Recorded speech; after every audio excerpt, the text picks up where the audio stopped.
നമസ്കാരം, good morning. Morning വൈബ്സിലേക്ക് എല്ലാ പ്രേക്ഷകർക്കും സ്വാഗതം. നല്ലൊരു ദിവസമാണ്, എല്ലാവർക്കും ഒരു നല്ല ദിവസം ആശംസിക്കുകയുമാണ്. ഞാൻ അശ്വതി, ഞാൻ കൃഷ്ണേന്ദു.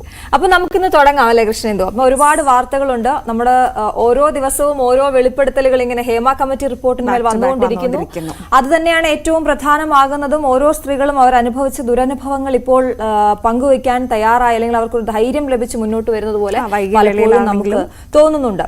പക്ഷെ അതിനകത്തുള്ള ഏറ്റവും പുതിയ അപ്ഡേഷൻ എന്ന് പറയുന്നത് സർക്കാർ അതിൽ ഇടപെടുന്നു, അല്ലെങ്കിൽ ഹേമ കമ്മിറ്റി റിപ്പോർട്ടിന്മേലുള്ള അന്വേഷണത്തിനായി 7 അംഗ സമിതിയെ നിയോഗിച്ചിരിക്കുന്നു, 7 അംഗ അന്വേഷണ സംഘത്തെ നിയോഗിച്ചിരിക്കുന്നു എന്നുള്ളതാണ്.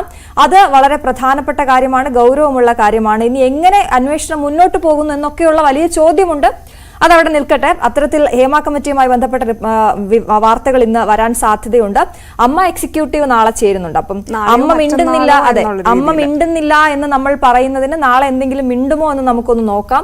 എന്തായാലും വലിയ സമ്മർദ്ദത്തെ തുടർന്ന് രഞ്ജിത്തും ഒപ്പം സിദ്ദിഖും രാജിവെക്കേണ്ട സാഹചര്യം നമ്മൾ ഇന്നലെ കണ്ടു. ഏറ്റവും വലിയ വാർത്ത ഇന്നലെ അത് തന്നെയായിരുന്നു.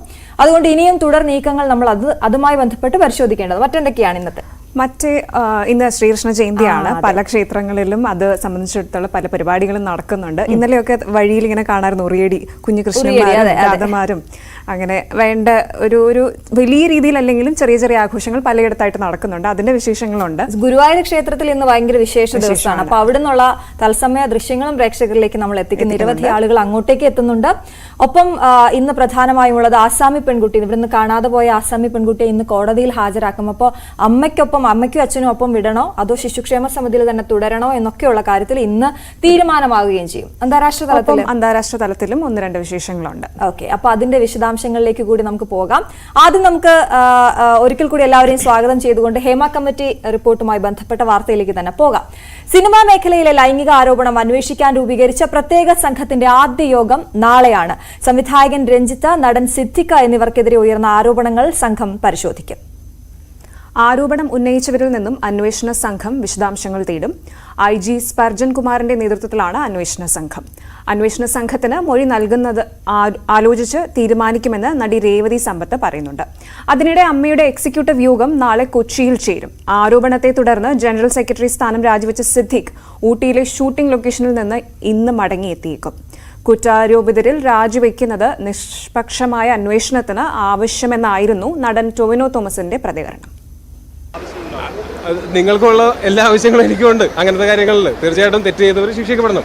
തെറ്റ് ചെയ്തിട്ടില്ലെങ്കിൽ ശിക്ഷിക്കപ്പെടരുത്. അത്രേ ഉള്ളൂ. വളരെ ബേസിക് ആയിട്ടുള്ളൊരു കാര്യമാണത്. നിങ്ങൾക്ക് അങ്ങനെ ഒരു ആവശ്യമുണ്ടോ? നിങ്ങൾക്ക് അങ്ങനെ ഒരു ആവശ്യമുണ്ടോ? അങ്ങനെയാണെങ്കിൽ എനിക്കും ഉണ്ട്. അതെന്താ ചോദിക്കേണ്ട കാര്യം എന്താണ്? ഇവിടെ തെറ്റ് ചെയ്താൽ ആൾക്കാർ ശിക്ഷിക്കപ്പെടണം. അത് പ്രത്യേകിച്ച് ഞാനാണോ തീരുമാനിക്കുന്നത്? നമുക്ക് എല്ലാവർക്കും ഒരേപോലെ ചിന്തിക്കുന്ന ആൾക്കാരല്ലേ നമ്മളെല്ലാവരും. ഞാൻ പറയട്ടെ, ഈ ഇൻഡസ്ട്രിക്കകത്ത് മാത്രമല്ല പുറത്തും ലോകത്തെ എല്ലായിടത്തും ജോലി സ്ഥലത്ത് എല്ലാവരും സുരക്ഷിതമായിരിക്കണം. അത് ഞാൻ പ്രത്യേകിച്ച് പറഞ്ഞിട്ട് വേണോ? എല്ലാവർക്കും അറിയുന്ന കാര്യമല്ലേ അത്? തീർച്ചയായിട്ടും വേണം. അത് മലയാളം ഇൻഡസ്ട്രിയിലാണ് ഹേമ കമ്മീഷൻ പോലെ ഇങ്ങനൊരു കമ്മിറ്റി ഉണ്ടാവുകയും ഇങ്ങനൊരു അന്വേഷണം നടക്കുകയും അന്വേഷണം റിപ്പോർട്ട് തയ്യാറാക്കി കൊടുക്കുകയും ചെയ്തിട്ടുള്ളത്. മറ്റ് ഇൻഡസ്ട്രികളിൽ നടന്നിട്ടില്ല. അപ്പോൾ നിങ്ങൾ മലയാളം ഇൻഡസ്ട്രിയിൽ മാത്രം നടക്കുന്നതെന്ന് പറയുന്നത് അതിനെ പറ്റിയിട്ട് അത് വളരെ സെൻസിറ്റീവ് ആയിട്ടുള്ള കാര്യങ്ങളാണ്. ഇതെല്ലാം ഇവിടെ ഈ നാട്ടിലൊരു നിയമമുണ്ട്. അതല്ലെങ്കിൽ നിങ്ങൾ പറയണം നിങ്ങൾ നിയമത്തിലും സിസ്റ്റത്തിലും വിശ്വസിക്കുന്നില്ലെങ്കിൽ അത് വേറൊരു കാര്യമാണ് ചർച്ച ചെയ്യേണ്ട.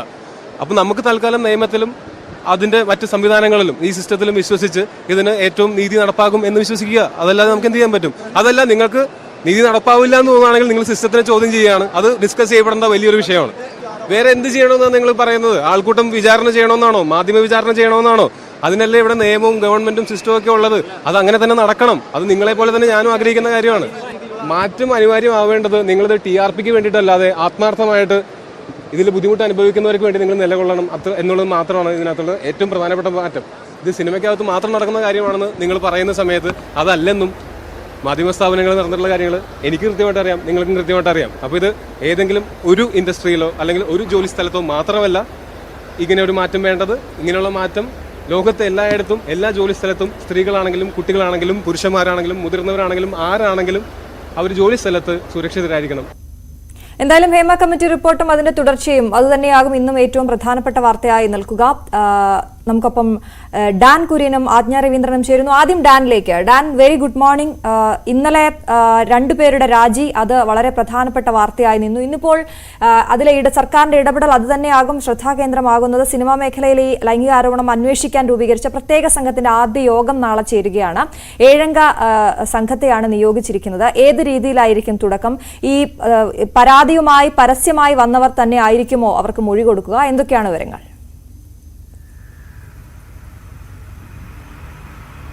Aswathy, Krishnendu, good morning. തീർച്ചയായിട്ടും കഴിഞ്ഞ ദിവസങ്ങളിൽ വലിയ തരത്തിൽ ചർച്ചയായി മാറിയ വിവാദങ്ങൾക്ക് തിരികൊളുത്തിയ ഹേമ കമ്മിറ്റി റിപ്പോർട്ടിലെ വിശദാംശങ്ങളുമായി ബന്ധപ്പെട്ട ഇപ്പോഴും വിവാദങ്ങൾ ആളിക്കത്തുകയാണ്. അതിന്റെ പശ്ചാത്തലത്തിൽ തന്നെയായിരുന്നു ഇന്നലെ 2 പ്രമുഖരുടെ സ്ഥാനം തെറിക്കുന്ന സ്ഥലത്തിലേക്ക് വരെ കാര്യങ്ങൾ എത്തുന്ന ഒരു സാഹചര്യമുണ്ടായത്.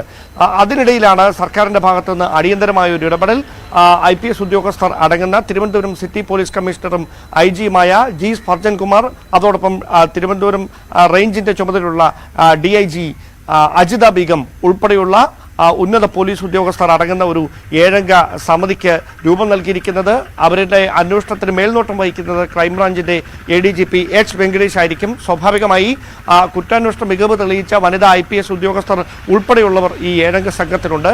അവരുടെ നേതൃത്വത്തിൽ ആദ്യ യോഗം അടുത്ത ദിവസം തന്നെ ചേരുകയാണ്. സ്വാഭാവികമായി ഇവിടെ നേരിടാൻ പോകുന്ന ഒരു പ്രധാനപ്പെട്ട വെല്ലുവിളി ഹേമ കമ്മിറ്റി റിപ്പോർട്ടിലെ പരാമർശങ്ങളുടെ അടിസ്ഥാനത്തിലായിരിക്കും. ഇതുമായി ബന്ധപ്പെട്ട തുടർ നിയമ നടപടികൾ എങ്ങനെ വേണം, അല്ലെ പോലീസിന്റെ ഒരു നടപടികൾ എങ്ങനെ ആയിരിക്കണം എന്ന കാര്യത്തിൽ ഇവർ ഒരു യോഗം ചേർന്നൊരു പ്രാഥമികമായ തീരുമാനത്തിലേക്ക് കടക്കുക. പക്ഷേ അതിനപ്പുറത്തേക്ക് ഈ പരാതിയുമായി മുമ്പോട്ട് പോകണമെങ്കിൽ സ്വാഭാവികമായി, അല്ലെങ്കിൽ ഇതുമായി ബന്ധപ്പെട്ട കേസുമായി മുമ്പോട്ട് പോകണമെങ്കിൽ കൃത്യമായി പരാതികൾ ഉണ്ടാകേണ്ടത് ഒരു അനിവാര്യതയാണ് പോലീസിന് മുമ്പിൽ. അതുകൊണ്ട് തന്നെ ഏതെങ്കിലും നടിമാർക്ക് അല്ലെങ്കിൽ ഇത്തരത്തിൽ ദുരനുഭവം നേരിട്ട് ഹേമ കമ്മിറ്റിക്ക് മുമ്പിൽ അത് വിശദമായി രഹസ്യമൊഴിയായി നൽകുകയും ചെയ്ത ഏതെങ്കിലും നടിമാർക്ക് അത്തരത്തിൽ നിയമ നടപടികളുമായി മുമ്പോട്ട് പോകാൻ താല്പര്യമുണ്ടെങ്കിൽ സ്വാഭാവികമായി അവർക്ക് അതിനുവേണ്ടി ഒരു മെന്റൽ സപ്പോർട്ട് കൊടുക്കുക എന്നതായിരിക്കും ഉദ്യോഗസ്ഥരുടെ ഭാഗത്ത് നിന്ന് പ്രാഥമികമായി ഉണ്ടാകാൻ പോകുന്ന ഒരു നടപടി എന്നാണ് നമുക്ക് മനസ്സിലാക്കാൻ കഴിയുന്നത്. കാരണം അത്തരത്തിൽ രേഖാമൂലമുള്ള ഒരു പരാതി ലഭിച്ചാൽ മാത്രമേ അതുമായി ബന്ധപ്പെട്ട കേസുമായി മുമ്പോട്ട് പോകാൻ കഴിയുകയുള്ളൂ. സ്വമേധയാ കേസെടുക്കാം, അതുമായി ബന്ധപ്പെട്ട അന്വേഷണം നടത്താമെന്നൊക്കെ പറയുമ്പോഴും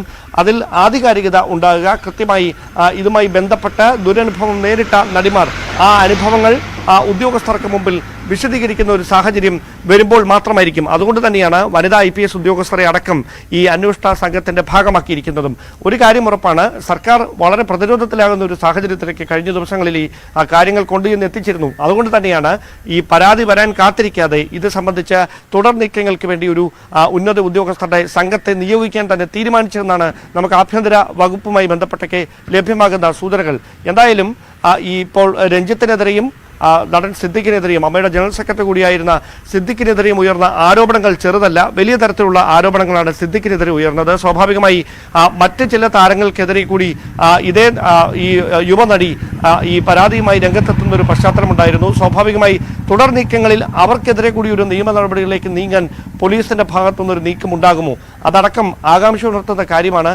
അതിനിടയിലാണ് അടുത്ത ദിവസം അമ്മയുടെ യോഗം ചേരാനിരിക്കുന്നത്. സ്വാഭാവികമായി ഈ കഴിഞ്ഞ ദിവസം ഈ യുവനടി സിദ്ദിഖിനെതിരെ നടത്തിയ വെളിപ്പെടുത്തൽ അത് ഉണ്ടാക്കിയ പൊല്ലാപ്പ് ചെറുതല്ല. ചലച്ചിത്ര മേഖലയിൽ അക്ഷരാർത്ഥത്തിൽ സ്തംഭിപ്പിക്കുന്ന തരത്തിലേക്ക് കാര്യങ്ങൾ മാറി.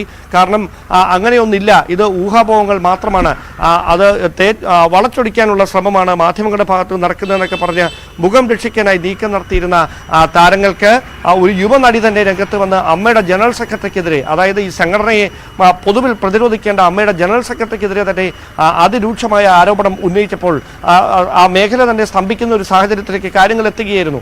എന്തായാലും ഇതുമായി ബന്ധപ്പെട്ട പോലീസിന്റെ ഭാഗത്തുനിന്ന് യുവനടിയുടെ മൊഴിയെടുക്കാനുള്ള ശ്രമം ഉണ്ടാകുമോ, അവരിൽ നിന്ന് കാര്യങ്ങൾ ചോദിച്ചറിയാൻ ശ്രമിക്കുമോ, ഇതടക്കമുള്ള കാര്യങ്ങളിൽ വ്യക്തത വരേണ്ടതുണ്ട്. മാത്രമല്ല അവരോട് ഇന്നലെ ആവർത്തിച്ച് നിങ്ങൾ നിയമ നടപടിയുമായി മുമ്പോട്ട് പോകുമോ എന്നുള്ള ചോദ്യത്തിന് അവർ കൃത്യമായി നൽകിയ ഉത്തരമെന്ന് പറയുന്നത് അവർക്ക് കൃത്യമായ പിന്തുണ ലഭിക്കുന്നുണ്ട് എന്ന് ഉറപ്പ് വന്നാൽ മാത്രമേ, ഒറ്റയ്ക്ക് ഇനി എവിടെയും കയറി ഇറങ്ങി നാണം കെടാനില്ല, പിന്തുണ ഉണ്ടാകും, ഞാൻ നിയമ നടപടിയുമായി മുമ്പോട്ട് പോയാൽ അതിൽ നടപടി ഉണ്ടാകുമെന്ന് ഉറപ്പായാൽ മാത്രമേ ആ വഴികളെക്കുറിച്ച് ചിന്തിക്കുന്നുള്ളൂ. അത് ഇപ്പോൾ പറയാനാകില്ല എന്ന തരത്തിലുള്ള അഭിപ്രായമായിരുന്നു ഇന്നലെ അവർ വ്യക്തമാക്കിയത്. സ്വാഭാവികമായി ഒരുപക്ഷെ അവരുടെ മാനസികമായ ഒരു സമ്മർദ്ദങ്ങളും അതിൽ ഒരു പ്രതിഫലിക്കുന്ന ഒരു കാര്യം തന്നെയാണ്. എന്തായാലും പോലീസിന്റെ ഭാഗത്തു നിന്ന് അവർ നടത്തിയ വെളിപ്പെടുത്തലുകളുമായി ബന്ധപ്പെട്ട് അവരുടെ ഭാഗത്തു നിന്ന് മൊഴിയെടുക്കാനുള്ള സാധ്യതയുണ്ട്. അത് എപ്പോഴാണ് എന്നതാണ് നമുക്കിനി അറിയാനുള്ളത്. എന്തായാലും ഉദ്യോഗസ്ഥരുടെ ആദ്യ യോഗം എത്രയും പെട്ടെന്ന് തന്നെ അടുത്ത ദിവസം തന്നെ ചേരും എന്നാണ് നമുക്ക് മനസ്സിലാക്കാൻ കഴിയുന്നത്. അങ്ങനെയാണെങ്കിൽ ആ യോഗത്തിൽ ഈ പറയുന്ന പ്രധാനപ്പെട്ട കാര്യങ്ങൾ, ആരോപണമായി ഉയർന്നിരിക്കുന്ന എല്ലാ കാര്യങ്ങളും ചർച്ചയാകും. അവിടെ ഞാൻ നേരത്തെ സൂചിപ്പിച്ച പോലെ ഏതെങ്കിലും നടിമാർ പരാതിയുമായി രംഗത്തെത്തുന്ന സാഹചര്യമുണ്ടെങ്കിൽ ആ പരാതിയെ മുൻനിർത്തിക്കൊണ്ട് ഈ കേസിന്റെ അന്വേഷണം മുമ്പോട്ട് കൊണ്ടുപോകാനുള്ള നീക്കമായിരിക്കും ഉണ്ടാകുക എന്നാണ് നമുക്ക് മനസ്സിലാക്കാൻ കഴിയുന്നത്. ഡാൻ തുടരണം. ആജ്ഞ രവീന്ദ്രൻ ചേരുന്നുണ്ട് നമ്മളോടൊപ്പം. ആജ്ഞ, നാളെയാണ് ഈ ഒരു എക്സിക്യൂട്ടീവ് കമ്മിറ്റിയുടെ യോഗം ചേരാൻ തീരുമാനിച്ചിരിക്കുന്നത്. അപ്പോൾ അത് സംബന്ധിച്ചിട്ടുള്ള കൂടുതൽ വിവരങ്ങൾ എന്തൊക്കെയാണ്?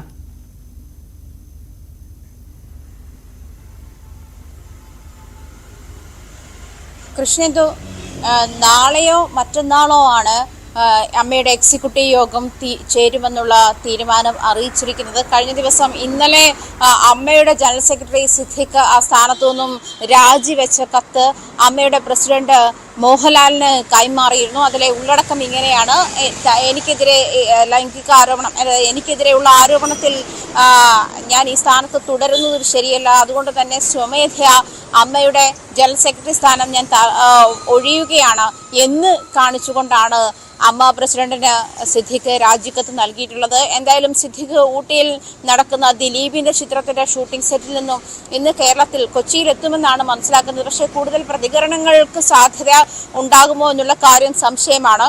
എന്നിരുന്നാൽ പോലും ഒരുപക്ഷെ അമ്മ എന്ന സംഘടന, AMMA എന്ന സംഘടന രൂപീകൃതമായ ശേഷമുള്ള നേരിടുന്ന ഏറ്റവും വലിയ പ്രതിസന്ധിയിലൂടെയാണ് ഇപ്പോൾ ആ സംഘടന കടന്നു പോകുന്നത്. കാരണം അമ്മയുടെ ജനറൽ സെക്രട്ടറി സ്ഥാനത്തുള്ള ആൾ തന്നെ ഹേമ കമ്മിറ്റി റിപ്പോർട്ട് വരുന്ന ദിവസമുള്ള പ്രതികരണവും അതിനുശേഷം അമ്മയുടെ വനിതാ എക്സിക്യൂട്ടീവ് മെമ്പർക്കെതിരെയുമുള്ള പ്രതിഷേധത്തിന് ശേഷവുമാണ്.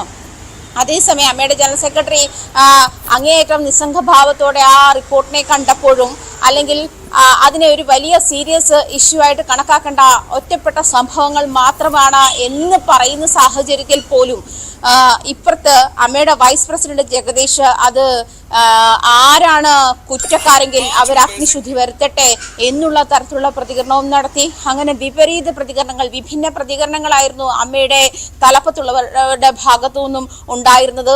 ജോമോൾ എക്സിക്യൂട്ടീവ് അംഗം എന്ന നിലയിൽ ജോമോളുടെ പ്രതികരണം അങ്ങേയറ്റം മോശമായി എന്നുള്ള വിമർശനം ഉയരുമ്പോഴും അമ്മയുടെ ആജീവനാന്ത അംഗമായിരുന്ന ഉർവശി വളരെ ശക്തമായ പ്രതികരണത്തോടെ രംഗത്ത് വരികയും ചെയ്തു. ഇങ്ങനെ വിഭിന്ന പ്രതികരണങ്ങൾ കൊണ്ട് അമ്മയിലെ, അതായത് പ്രതികരിക്കാതിരുന്ന ആളുകൾ പോലും, അനൂപ് ചന്ദ്രനാണ് ഇന്നലെ രാവിലെ മോഹൻലാലിന് അമ്മ പ്രസിഡന്റിന് കത്തയക്കുന്നു. അതായത് ഇങ്ങനെ ആരോപണ വിധേയനായ ഒരാൾ ജനറൽ സെക്രട്ടറി സ്ഥാനത്ത് തുടർന്നു ശരിയല്ല, അടിയന്തര നടപടി വേണമെന്നുള്ള കത്ത് അയക്കുന്നു. അദ്ദേഹവും നമ്മളോട് ഇന്നലെ കാര്യത്തിൽ പ്രതികരിച്ചതാണ്. എന്തായാലും ഇത്തരം വിഭിന്ന പ്രതികരണങ്ങളാണ് ഉണ്ടായിരിക്കുന്നത്. എന്തായാലും ഫെഫ്കയും 31-ന് ഫെഫ്കയുടെ യോഗങ്ങൾ ചേരുമെന്നാണ് അറിഞ്ഞു കഴിഞ്ഞ വിവിധ ടെക്നീഷ്യന്മാരുടെ സംഘടനയാണ് ഫെഫ്ക. അതിലും ഹേമ കമ്മിറ്റി റിപ്പോർട്ട് ചർച്ച ചെയ്യാൻ വേണ്ടിയിട്ടുള്ള യോഗമാണ് ചേരുന്നത് 31-നാണ് അറിയുന്നത്. എന്തായാലും ഫെഫ്ക ഇതുവരെ അതിന്റെ നിലപാട് പ്രഖ്യാപിച്ചിട്ടില്ല. പക്ഷേ ഒരു വ്യക്തമായ കാരണമുള്ളത് ഒരു ഇന്റേണൽ ക്ലെൻസിങ് ഈ മേഖലയിൽ, സിനിമാ മേഖലയിൽ ആവശ്യമാണ് എന്നൊരു നിരീക്ഷണം നിരവധി ആക്ട്രസിന്റെയും അല്ലെങ്കിൽ നടിമാരുടെയും ഭാഗത്തുനിന്നും ഉണ്ടായിട്ടുണ്ട്.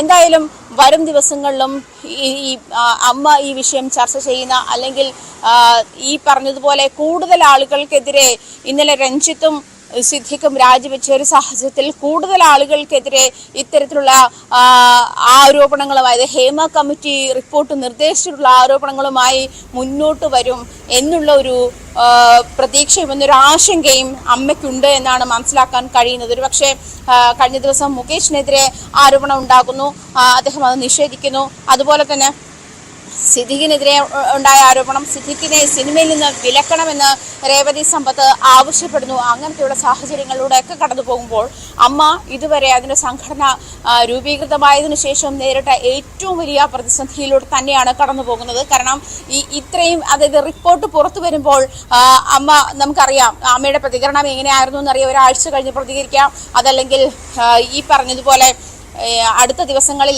ഈ റിപ്പോർട്ട് പഠിച്ച ശേഷം പ്രതികരിക്കാമെന്നൊക്കെ വളരെ നിസ്സാരമായി കണ്ടിരുന്നെങ്കിലും ഒരുപക്ഷെ എനിക്ക് തോന്നുന്നത് ഈ ഒരു ചർച്ചയുടെ ഒരു ഇന്റൻസിറ്റി കുറയുകയും ഒരുപക്ഷെ അതിന്റെ പ്രയോറിറ്റി കുറയുകയും ചെയ്ത് പതിയെ പതിയെ അത് ഇല്ലാണ്ടായി പോകുമെന്നൊരു ധാരണ ഉണ്ടായിരുന്നിരിക്കുക. അതായിരിക്കാം അത്ര കൃത്യമായി അതിനകത്തൊരു നിലപാടെടുക്കാതിരുന്നതും. അത് അങ്ങനെ കണ്ടാൽ മതി, അങ്ങനെ തന്നെ കണ്ടാൽ മതി, അല്ലെങ്കിൽ അങ്ങനെ തള്ളിക്കളയണം എന്നൊരു തോന്നലുണ്ടായിരുന്നു. അതിനുശേഷം നിരന്തരമായ മാധ്യമ ഇടപെടലുകളിലൂടെയാണ് ഇത്തരത്തിലുള്ള രാജിയിലേക്ക് വരെ കാര്യങ്ങൾ എത്തിയിരിക്കുന്നത് എന്നുള്ളത് തന്നെയാണ്. അതുകൊണ്ട് ഈ റേറ്റിംഗിനെ കുറിച്ചൊക്കെ പലപ്പോഴും നമ്മളോട് ചോദിക്കുമ്പോഴും നമുക്ക് പറയാനുള്ളത് ഇത് അത്രത്തോളം ഗൗരവമുള്ള വിഷയമാണ്. അതുകൊണ്ട് തന്നെയാണ് മാധ്യമങ്ങൾ അതിനെ അങ്ങനെ അത്രയും ഉയർത്തിപ്പിടിച്ച് അല്ലെങ്കിൽ അവർക്കൊപ്പം നിന്നുകൊണ്ട് മുന്നോട്ട് പോയിക്കൊണ്ടിരിക്കുന്നത്. ഡാൻ കുര്യനിലേക്ക് ഒരിക്കൽ കൂടി പോവുകയാണെങ്കിൽ, ഡാൻ, ഈ വിഷയത്തിൽ അന്വേഷണ സംഘം വിശദാംശങ്ങൾ തേടുമെന്ന് പറയുമ്പോൾ പറഞ്ഞതിലധികം എന്ത് എന്നുള്ള ഒരു കാര്യമുണ്ട്. ഒപ്പം ഇതിന്റെ നിയമവശം കൂടി അറിയേണ്ടതുണ്ട്. ഇനി അവർക്ക് വീണ്ടും മൊഴി നൽകേണ്ടി വരുമോ, അതിന്റെ വിശദാംശങ്ങളിലേക്കൊക്കെ അവർ പോകേണ്ടി വരുമോ, ഈ മൊഴി കൊടുത്തവരൊക്കെ അല്ലെങ്കിൽ നേരത്തെ ഹേമ കമ്മിറ്റിക്ക് മുന്നിൽ പറഞ്ഞവരൊക്കെ അത് അല്ലാത്തവർ കൂടി ഇതിലേക്ക് വരുമോ എന്നൊക്കെയുള്ള സംശയങ്ങൾ പ്രേക്ഷകർക്കും ഉണ്ടാകും. എന്താണ് അത് സംബന്ധിച്ച് നമുക്ക് എന്തെങ്കിലും വിവരങ്ങൾ ലഭ്യമാണോ?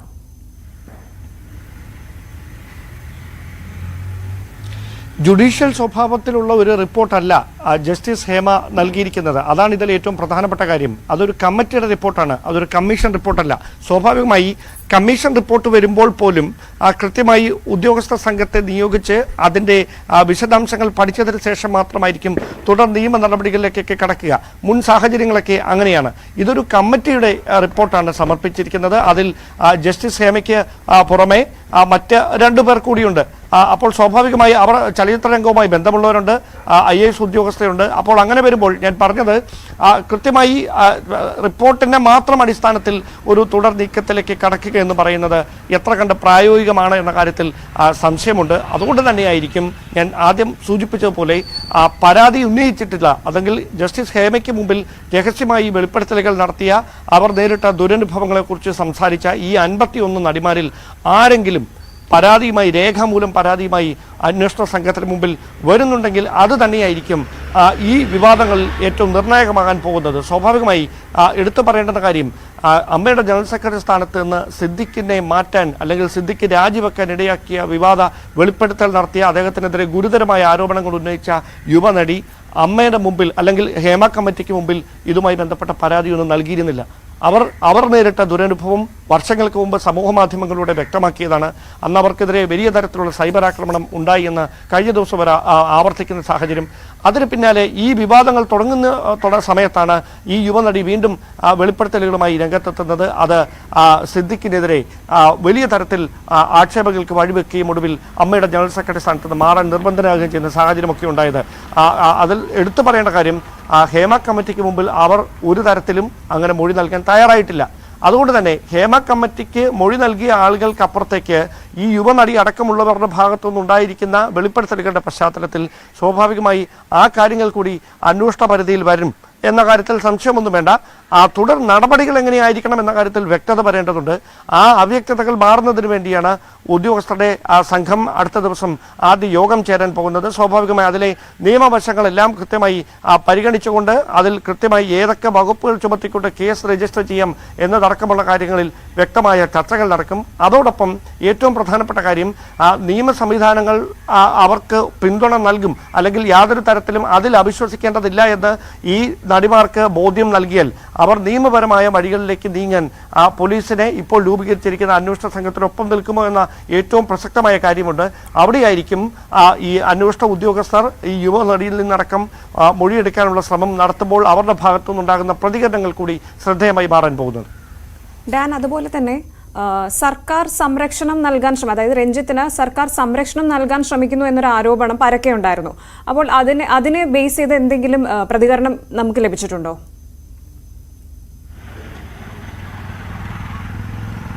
സ്വാഭാവികമായി ചലച്ചിത്ര അക്കാദമിയുടെ ചെയർമാൻ സ്ഥാനത്തിരുന്ന വ്യക്തിയാണ് രഞ്ജിത്ത്. ഇങ്ങനെയൊരു ആരോപണം നേരിടുന്നു.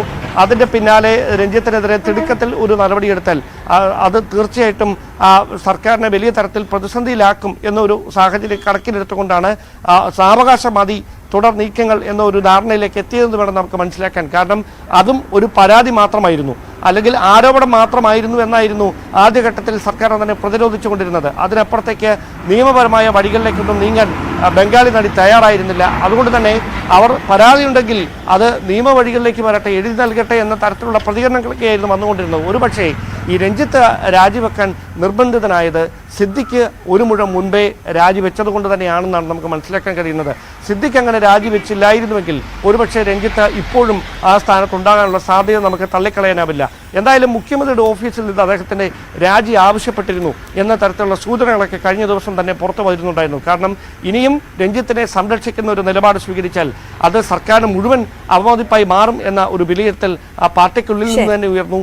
മന്ത്രിസഭയിലെ ചിലരും അതേ അഭിപ്രായം തന്നെ മുഖ്യമന്ത്രിയുമായി നടത്തിയ ചർച്ചകളിലൊക്കെ വ്യക്തമാക്കിയിട്ടുണ്ട് എന്നാണ് നമുക്ക് ലഭ്യമായിരിക്കുന്ന സൂചനകൾ. അതാണ് ആജ്ഞയിലേക്ക് ഒരിക്കൽ കൂടി. ആജ്ഞ ഈ പ്രതികരണങ്ങൾ വളരെ പ്രധാനപ്പെട്ടതാണ്, നമ്മൾ ഉറ്റുനോക്കുന്നതുമാണ്. അത് ഓരോരുത്തരുടെയും സിനിമാ മേഖലയിൽ പ്രവർത്തിക്കുന്നവരുടേത് വന്നുകൊണ്ടേയിരിക്കുന്നു. ഇന്നലെ ഏറ്റവും ഒടുവിൽ രചന നാരായണൻകുട്ടിയുടേതായി വന്ന ഫേസ്ബുക്ക് പോസ്റ്റ്, കണ്ടങ്ങിരിക്കും ജനങ്ങളെ എന്ന ജ്ഞാനപ്പാനയിലെ വരികൾ കോട്ട് ചെയ്തുകൊണ്ടുള്ള ഫേസ്ബുക്ക് പോസ്റ്റ്, അതുപോലെ തന്നെ യുവനടന്മാർ നടിമാർ അവരുടെയൊക്കെ പ്രതികരണങ്ങൾ നമ്മൾ ഉറ്റുനോക്കുകയുമാണ്. അതിനിടയിലാണ് നാളെ അമ്മ എക്സിക്യൂട്ടീവ് ചേരാനിരിക്കുന്നതും. ഇതിൽ കൂടുതൽ എന്തെങ്കിലുമൊക്കെ പ്രതീക്ഷിക്കണോ നമ്മൾ?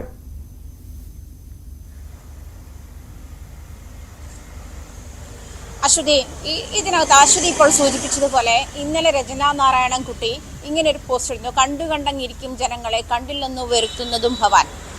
അങ്ങനെയാണ് ആ ഒരു മാളിക മുകളേറിയ മണ്ണിന്റെ തോളിൽ മാറാപ്പ് കയറ്റുന്നതും ഭവാൻ, ഇതായിരുന്നു എക്സാക്ട് കോട്ട്. ഈ ഒരു സാഹചര്യത്തിൽ ടോവിനോ തോമസ് പ്രതികരിക്കുന്നു, രചന നാരായണൻകുട്ടി പ്രതികരിക്കുന്നു. നമ്മൾ ആദ്യ ദിവസം, അതായത് അമ്മയിൽ വാർത്താ സമ്മേളനം വിളിച്ച ശേഷം, അവിടെ പോയ ശേഷം സിദ്ദിഖിന്റെ സമീപത്ത് ജയൻ ചേർത്തല ഉണ്ടായിരുന്നു. അദ്ദേഹം ആ സമയത്ത് ഒന്നും പ്രതികരിച്ചിട്ടുണ്ടായിരുന്നില്ല. പക്ഷെ പിന്നീട് നമ്മുടെ ഒരു ഡിസ്കഷനിൽ മാത്രമാണ് അദ്ദേഹം ഹിന്ദുടൻ പ്രതികരണം നടത്തിയത്. അന്നേരവും അദ്ദേഹം പറഞ്ഞത് ഈ ഒരു ഷോയുമായി ബന്ധപ്പെട്ടുള്ള ഡിലേ ആണ്, ആ ചാനലുകാരോട് പൈസ വാങ്ങി അതിന്റെ ഉത്തരവാദിത്വം കാണിക്കേണ്ടതുണ്ടായിരുന്നു. അല്ലാതെ ഇത്തരം കാര്യങ്ങൾ നമ്മളൊക്കെ എല്ലാവരോടും ഭയങ്കര ഫ്രണ്ട്ലി ആയിട്ടാണ് ഇടപെടുന്നത്, അത്തരം സാഹചര്യങ്ങളൊന്നും ഇല്ല എന്ന് പറഞ്ഞിരുന്ന ഒരു അമ്മ അംഗം തന്നെ വളരെ കൃത്യമായിട്ട്, അത് നേതൃനിരയിലുള്ള ഒരാൾ തന്നെ പിന്നീട് ഇന്നലെ സിദ്ദിഖ് രാജിവെച്ച ശേഷമാണ് കൃത്യമായി, അതായത് കുറ്റം ചെയ്ത ആളാണെങ്കിൽ ആ സ്ഥാനത്ത് തുടരുന്നത് ശരിയല്ല, അല്ലെങ്കിൽ ആരോപണ വിധേയനായ ആൾ ആ രംഗത്തുനിന്നും മാറി നിൽക്കുന്നതാണ് നല്ലത് എന്നൊരു പ്രതികരണം കൂടി ഉണ്ടായി. ഇങ്ങനെ വിഭിന്ന അഭിപ്രായങ്ങളാണ് അമ്മയിൽ വന്നുകൊണ്ടിരിക്കുന്നത്. ഇനി ആരുടെയൊക്കെ മുഖംമൂടികൾ അഴിഞ്ഞു വീഴുന്ന സാഹചര്യമുണ്ട് എന്നുള്ള കാര്യം, കാരണം ആർക്കൊക്കെ എതിരെയാണ് ഇനി ആരോപണങ്ങൾ ഉണ്ടാകുന്നത്. മൊഴികൾ പുറത്തു വിടരുത്, അല്ലെങ്കിൽ ഇരകളുടെ പേര് പുറത്തുവിടരുത്, പ്രതികളുടെ പേര് പുറത്തുവിടരുത് എന്ന് ശഠിച്ചപ്പോഴും ഇരകളുടെയും പ്രതികളുടെയും പേര് പുറത്തുവിടാത്ത edited version Hema committee report പുറത്തു വരുന്ന ഒരു സാഹചര്യത്തിൽ പോലും അങ്ങേയറ്റം ആ റിപ്പോർട്ട് പുറത്തു വരുന്നതിനെ പ്രൊഡ്യൂസേഴ്സ് അസോസിയേഷനും അല്ലെങ്കിൽ മറ്റുള്ള ആളുകളുമൊക്കെ ഭയപ്പെട്ടിരുന്നു. എന്തുകൊണ്ടാണ് ഭയപ്പെട്ടത് എന്നുള്ള കാര്യമാണ് ഇപ്പോൾ ഡേ ബൈ ഡേ ആയിട്ട് വ്യക്തമായിക്കൊണ്ടിരിക്കുന്ന ഒരു സാഹചര്യമുള്ളത്. ഈ ഒരു സാഹചര്യത്തിൽ തന്നെ ഇനിയും നിരവധി ആളുകൾ, രേവതി സമ്പത്ത് വളരെ വ്യക്തമായി ഇന്നലെ പ്രഖ്യാപിച്ചിരുന്നു, അതായത് രഞ്ജിത്തിനെതിരെ ബംഗാളി നടി ഉന്നയിച്ച ആരോപണത്തെക്കാൾ കടുത്ത ആരോപണമാണ് തനിക്ക് സിദ്ദിഖിനെതിരെ ഉന്നയിക്കാനുള്ളത് എന്നുള്ള ഒരു കാര്യം കൂടി രേവതി സമ്പത്ത് സൂചിപ്പിക്കുകയുണ്ടായി. തനിക്കതിന് കൃത്യമായ തെളിവ് തന്റെ കയ്യിലുണ്ട്, അല്ലെങ്കിൽ സിദ്ദിഖ് തന്നെ റേപ്പ് ചെയ്തു എന്ന് പറയുന്ന കൃത്യമായ തെളിവുണ്ട് എന്നൊരു നടി ആരോപിച്ചു വരുമ്പോൾ ഇനി ആരൊക്കെയാണ്? കഴിഞ്ഞ ദിവസം ഉർവശി, അമ്മയുടെ ആജീവനാന്ത അംഗമാണ് ഉർവശി, മുതിർന്ന നടിയാണ്. ഉർവശിയുടെ പ്രതികരണം വന്നതോടു കൂടിയാണ് വളരെ കൃത്യമായി ഈ മേഖലയിലെ, അതായത് അമ്മയിലുള്ള സ്ത്രീകളുടെ കാഴ്ചപ്പാട് ജോമോള് പറഞ്ഞതുപോലെ ദുർബലമല്ല എന്ന് വ്യക്തമാകുന്ന തരത്തിലുള്ള ഒരു അതാണ്. തീർച്ചയായും ഇനിയും നിരവധി പ്രതികരണങ്ങൾ വരേണ്ടതുണ്ടെന്ന് നമ്മൾ പ്രതീക്ഷിക്കുന്നുമുണ്ട്. എന്തായാലും ഹേമ കമ്മിറ്റി റിപ്പോർട്ടിന്മേലുള്ള പ്രതികരണങ്ങൾ അത് വളരെ ഗൗരവത്തോടെ തന്നെ കാണുന്നു. അതുമായി ബന്ധപ്പെട്ട വാർത്തകൾ ഇനിയും പ്രേക്ഷകരിലേക്ക് എത്തിക്കുക തന്നെ ചെയ്യും. ആജ്ഞ രവീന്ദ്രനും ഡാൻ ഗുരുനുമാണ് അതിന്റെ വിശദാംശങ്ങൾ നൽകിയത്. രണ്ടുപേർക്കും തിരക്കുള്ള ദിവസം ആയിരിക്കുമെന്നുള്ളതിൽ സംശയമില്ല. ഇനിയും കൂടുതൽ പ്രതികരണങ്ങൾ വരുന്നതുകൊണ്ട് തന്നെ അതുകൊണ്ട് തന്നെ നല്ല ദിവസം ആശംസിക്കുകയാണ്. നമുക്ക് മറ്റു വാർത്തകളിലേക്ക് വരാം ഒരു ചെറിയ ഇടവേളയ്ക്ക് ശേഷം.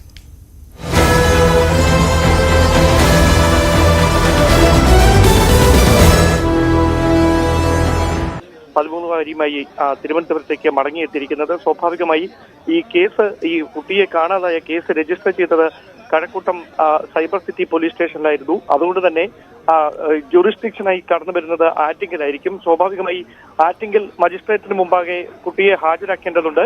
അതുവരെ കുട്ടിയെ ചൈൽഡ് വെൽഫെയർ കമ്മിറ്റിയിൽ, ശിശുക്ഷേമ സമിതിയുടെ സംരക്ഷണയിൽ കഴിയും എന്ന വിവരങ്ങളാണ് നമുക്ക് ലഭ്യമാകുന്നത്. കുട്ടി നൽകുന്ന അടിസ്ഥാനത്തിലായി അൻവർ ഹുസൈൻ അച്ഛനും അമ്മയ്ക്കുമൊപ്പം കുടുംബാംഗങ്ങൾക്കൊപ്പം കുട്ടിയെ വിടണമോ എന്ന കാര്യത്തിലേക്ക് ഒരു അന്തിമമായ തീരുമാനത്തിലേക്ക് എത്തുക. അവർ പൂർണ്ണമായി ഇവിടെ നിന്ന് തിരികെ ആസാമിലേക്ക് മടങ്ങാനായിട്ടുള്ള ഒരു നീക്കം നടത്തുന്നുണ്ട് എന്നാണ് നമുക്ക് ലഭ്യമാകുന്ന സൂചന. ഇത് ഇത്തരത്തിൽ ഒരു വലിയ തരത്തിൽ വാർത്തയായി മാറുകയും സ്വാഭാവികമായി അതിന്റെ ഒരു മാനസിക പ്രയാസങ്ങളൊക്കെ അൻവർ ഹുസൈൻ ഉണ്ട്. അതുകൊണ്ട് തന്നെ തിരികെ സ്വന്തം നാട്ടിലേക്ക് മടങ്ങുന്നതിനെ പറ്റി അവർ ആലോചിക്കുന്നുവെന്ന വിവരങ്ങൾ കൂടി നമുക്ക് ഈ ഘട്ടത്തിൽ ലഭിക്കുന്നുണ്ട്. എന്തായാലും പോലീസിന്റെ വിശദമായ അന്വേഷണം, ഈ കുട്ടി ഇവിടെ നിന്ന് വീട് വിട്ട് പോകാൻ ഇടയായ സാഹചര്യത്തെക്കുറിച്ച് വിശദമായ അന്വേഷണം പോലീസ് നടത്തിക്കൊണ്ടിരിക്കുകയാണ്.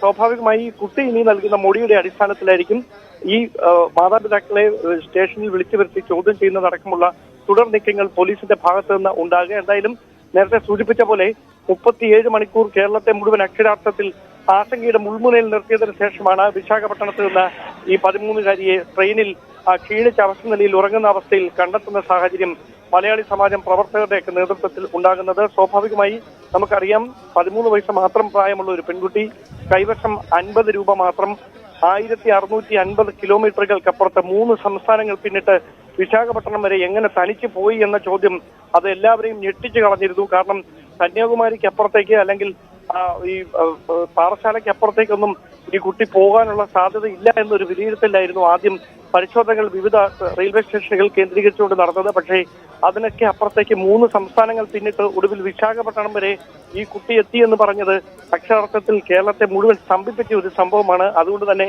അവളുടെ മനോധൈര്യം അത് ഭയങ്കരമാണ് എന്ന് അന്ന്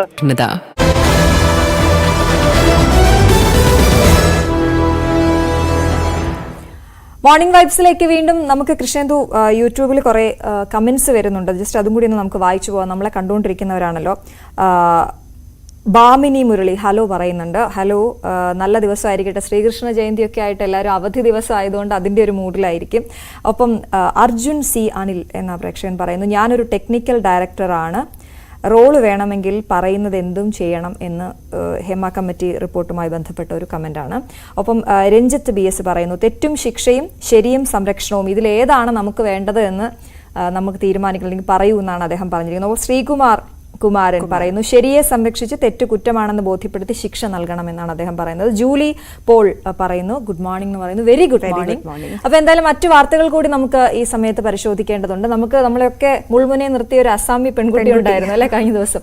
അപ്പൊ കഴക്കൂട്ടത്ത് നിന്നും കാണാതായി വിശാഖപട്ടണത്ത് നിന്നും കണ്ടെത്തിയ 13-കാരിയെ മാതാപിതാക്കൾക്കൊപ്പം പറഞ്ഞയക്കുന്ന കാര്യത്തിൽ തീരുമാനം ഇന്നുണ്ടായേക്കും. ശിശുക്ഷേമ സമിതിയുടെ യോഗം ഇന്ന് ചേരുകയാണ്. ഇന്നലെ രാത്രി തിരുവനന്തപുരത്ത് എത്തിച്ച കുട്ടി ശിശുക്ഷേമ സമിതിയുടെ സംരക്ഷണയിലാണ് ഉള്ളത്. ഡാൻ കുര്യൻ തന്നെയാണ് അതിന്റെ വിവരങ്ങളുമായി ചേരുന്നത്. ഡാൻ, ഈ കുട്ടിയുടെ കാര്യത്തിൽ എന്ത് തീരുമാനം എടുക്കണമെന്നുള്ളത് ഉടൻ തന്നെ അറിയാൻ സാധിക്കുമോ? കുട്ടിയുടെ മൊഴി അതിൽ വളരെ നിർണായകമല്ലേ?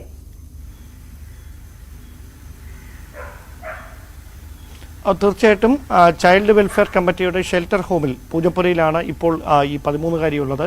അവിടെ നിന്ന് ഇന്ന് നടക്കുന്ന സിറ്റിങ്ങിൽ, CWCയുടെ സിറ്റിങ്ങിൽ കുട്ടികളിൽ നിന്ന് കാര്യങ്ങൾ ചോദിച്ചറിയാനുള്ളൊരു നീക്കമുണ്ടാകും. അതിനുശേഷം ഈ കേസ് രജിസ്റ്റർ ചെയ്തിരിക്കുന്നത് നമുക്ക് അറിയാവുന്നതുപോലെ കഴക്കൂട്ടം സൈബർ സിറ്റി പോലീസ് സ്റ്റേഷനിലാണ്. അത് വരുന്ന കോടതി പരിധി, ജൂറിസ്ഡിക്ഷൻ എന്ന് പറയുന്നത് ആറ്റിങ്ങലാണ്. സ്വാഭാവികമായി ആറ്റിങ്ങൽ മജിസ്ട്രേറ്റിന് മുമ്പിൽ ഈ പെൺകുട്ടിയെ ഹാജരാക്കേണ്ടതുണ്ട്. അതിനുശേഷമായിരിക്കും കുട്ടിയുടെ മൊഴി എടുക്കുക.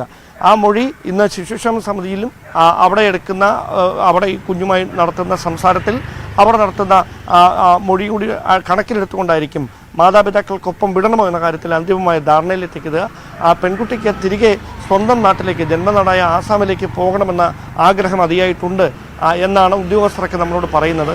അതോടൊപ്പം മാതാപിതാക്കളെ കാണണമെന്ന ആഗ്രഹം പ്രകടിപ്പിക്കുന്നുണ്ട്. പോലീസിന്റെ അന്വേഷണം രണ്ട് വഴിയിലേക്കാണ് നടക്കുന്നത്. അതിലൊന്ന് ഈ പെൺകുട്ടി കാണാതായതുമായി ബന്ധപ്പെട്ട സാഹചര്യം, അതിലേക്ക് നയിച്ച സാഹചര്യങ്ങൾ, വീട് വിട്ട് പോകാൻ ഇടയായ സാഹചര്യം, അതിനെക്കുറിച്ച് കൃത്യമായ അന്വേഷണം നടന്നുകൊണ്ടിരിക്കുകയാണ്. മാതാവിൻ്റെ മർദ്ദനം തുടർച്ചയായി സഹിക്കുക വയ്യാതെയാണ് വീട് വിട്ടതെന്നായിരുന്നു ആദ്യ ദിവസം കണ്ടെത്തുമ്പോൾ വിശാഖപട്ടണത്ത് വെച്ച് മലയാളി സമാജം പ്രവർത്തകരോടക്കം ഈ പെൺകുട്ടി വ്യക്തമാക്കിയത്. അതുകൊണ്ട് തന്നെ ഈ ഭാഷയുടെ പരിമിതികളുണ്ട് ഇവർക്ക് കാര്യങ്ങൾ ചോദിച്ചറിയാൻ. അസാമീസ് ഭാഷ മാത്രമാണ് അവൾക്ക് അറിയാവുന്നത്. അതുകൊണ്ട് ദ്വിഭാഷികളുടെ സഹായത്തോടെയാണ് ഇവർ കാര്യങ്ങളൊക്കെ ചോദിച്ചറിയാനുള്ള ഒരു നീക്കം ഈ ഉദ്യോഗസ്ഥരുടെ ഭാഗത്തു നിന്നും CWC അധികൃതരുടെ ഭാഗത്തു നിന്നൊക്കെ ഉണ്ടാകുന്നത്. എന്തായാലും ഇന്ന് CWCയുടെ യോഗത്തിൽ, ചൈൽഡ് വെൽഫെയർ കമ്മിറ്റിയുടെ യോഗത്തിൽ എടുക്കുന്ന തീരുമാനം നിർണായകമാകും. അതിനുശേഷമായിരിക്കും കഴക്കൂട്ടത്ത് പോലീസ് സ്റ്റേഷനിൽ എത്തിക്കുക. പിന്നീട് ഈ ഞാൻ നേരത്തെ സൂചിപ്പിച്ച പോലെ ആറ്റിക്കൽ മജിസ്ട്രേറ്റിന് മുമ്പാകെ ഹാജരാക്കി ഔദ്യോഗികമായ നടപടിക്രമങ്ങൾ പൂർത്തിയാക്കേണ്ടതുണ്ട്. എന്തായാലും കുട്ടിയെ മാതാപിതാക്കൾക്കൊപ്പം വിടണമോ എന്ന കാര്യത്തിൽ ഉടൻ തന്നെ തീരുമാനമുണ്ടാകുമെന്നാണ് നമുക്ക് മനസ്സിലാക്കാൻ കഴിയുന്നത്. അതാണ് കുട്ടിയുടെ മൊഴി എടുക്കും, അത് വളരെ നിർണായകമാണെന്നാണ് ഇടാൻ. നമുക്ക് ആ ഒരു ദിവസം വളരെ ബുദ്ധിമുട്ടുള്ള ഒരു ദിവസമായിരുന്നു കടന്നുപോയത്. നമ്മളെല്ലാവരും മാധ്യമങ്ങൾ ഉൾപ്പെടെ അതിന് പിന്നാലെ മാത്രം നിന്ന് ആ വാർത്ത മാത്രം എടുത്ത ദിവസങ്ങളായിരുന്നു കടന്നുപോയത്. ഇത്തരത്തിൽ കുട്ടികളുടെ ഒപ്പം രക്ഷകർത്താക്കളുടെയൊക്കെ മാനസികമായ പ്രശ്നങ്ങൾ അതൊക്കെ കൈകാര്യം ചെയ്യുന്നതിന് വേണ്ടിയുള്ള സെല്ലടക്കം നമ്മുടെ സംസ്ഥാനത്ത് പ്രവർത്തിക്കുന്നുണ്ടെങ്കിൽ അത് എത്രത്തോളം പ്രാവർത്തികമാകുന്നുണ്ട് എന്നതിനൊക്കെ ഒരു തെളിവല്ലേ ഇത്തരത്തിൽ കുട്ടികൾ ഇറങ്ങിപ്പോകുന്നതും അല്ലെങ്കിൽ അതുമായി ബന്ധപ്പെട്ട വാർത്തകൾ നമുക്ക് ചെയ്യേണ്ടി വരുന്നതും ഒക്കെ. ഇതിൽ എന്തെങ്കിലും സർക്കാരിൻ്റെതായിട്ടുള്ള എന്തെങ്കിലും നിരീക്ഷണങ്ങളോ അല്ലെങ്കിൽ നിർദ്ദേശങ്ങളോ ഒക്കെ വന്നിട്ടുണ്ടോ ഇതുമായി ബന്ധപ്പെട്ട്?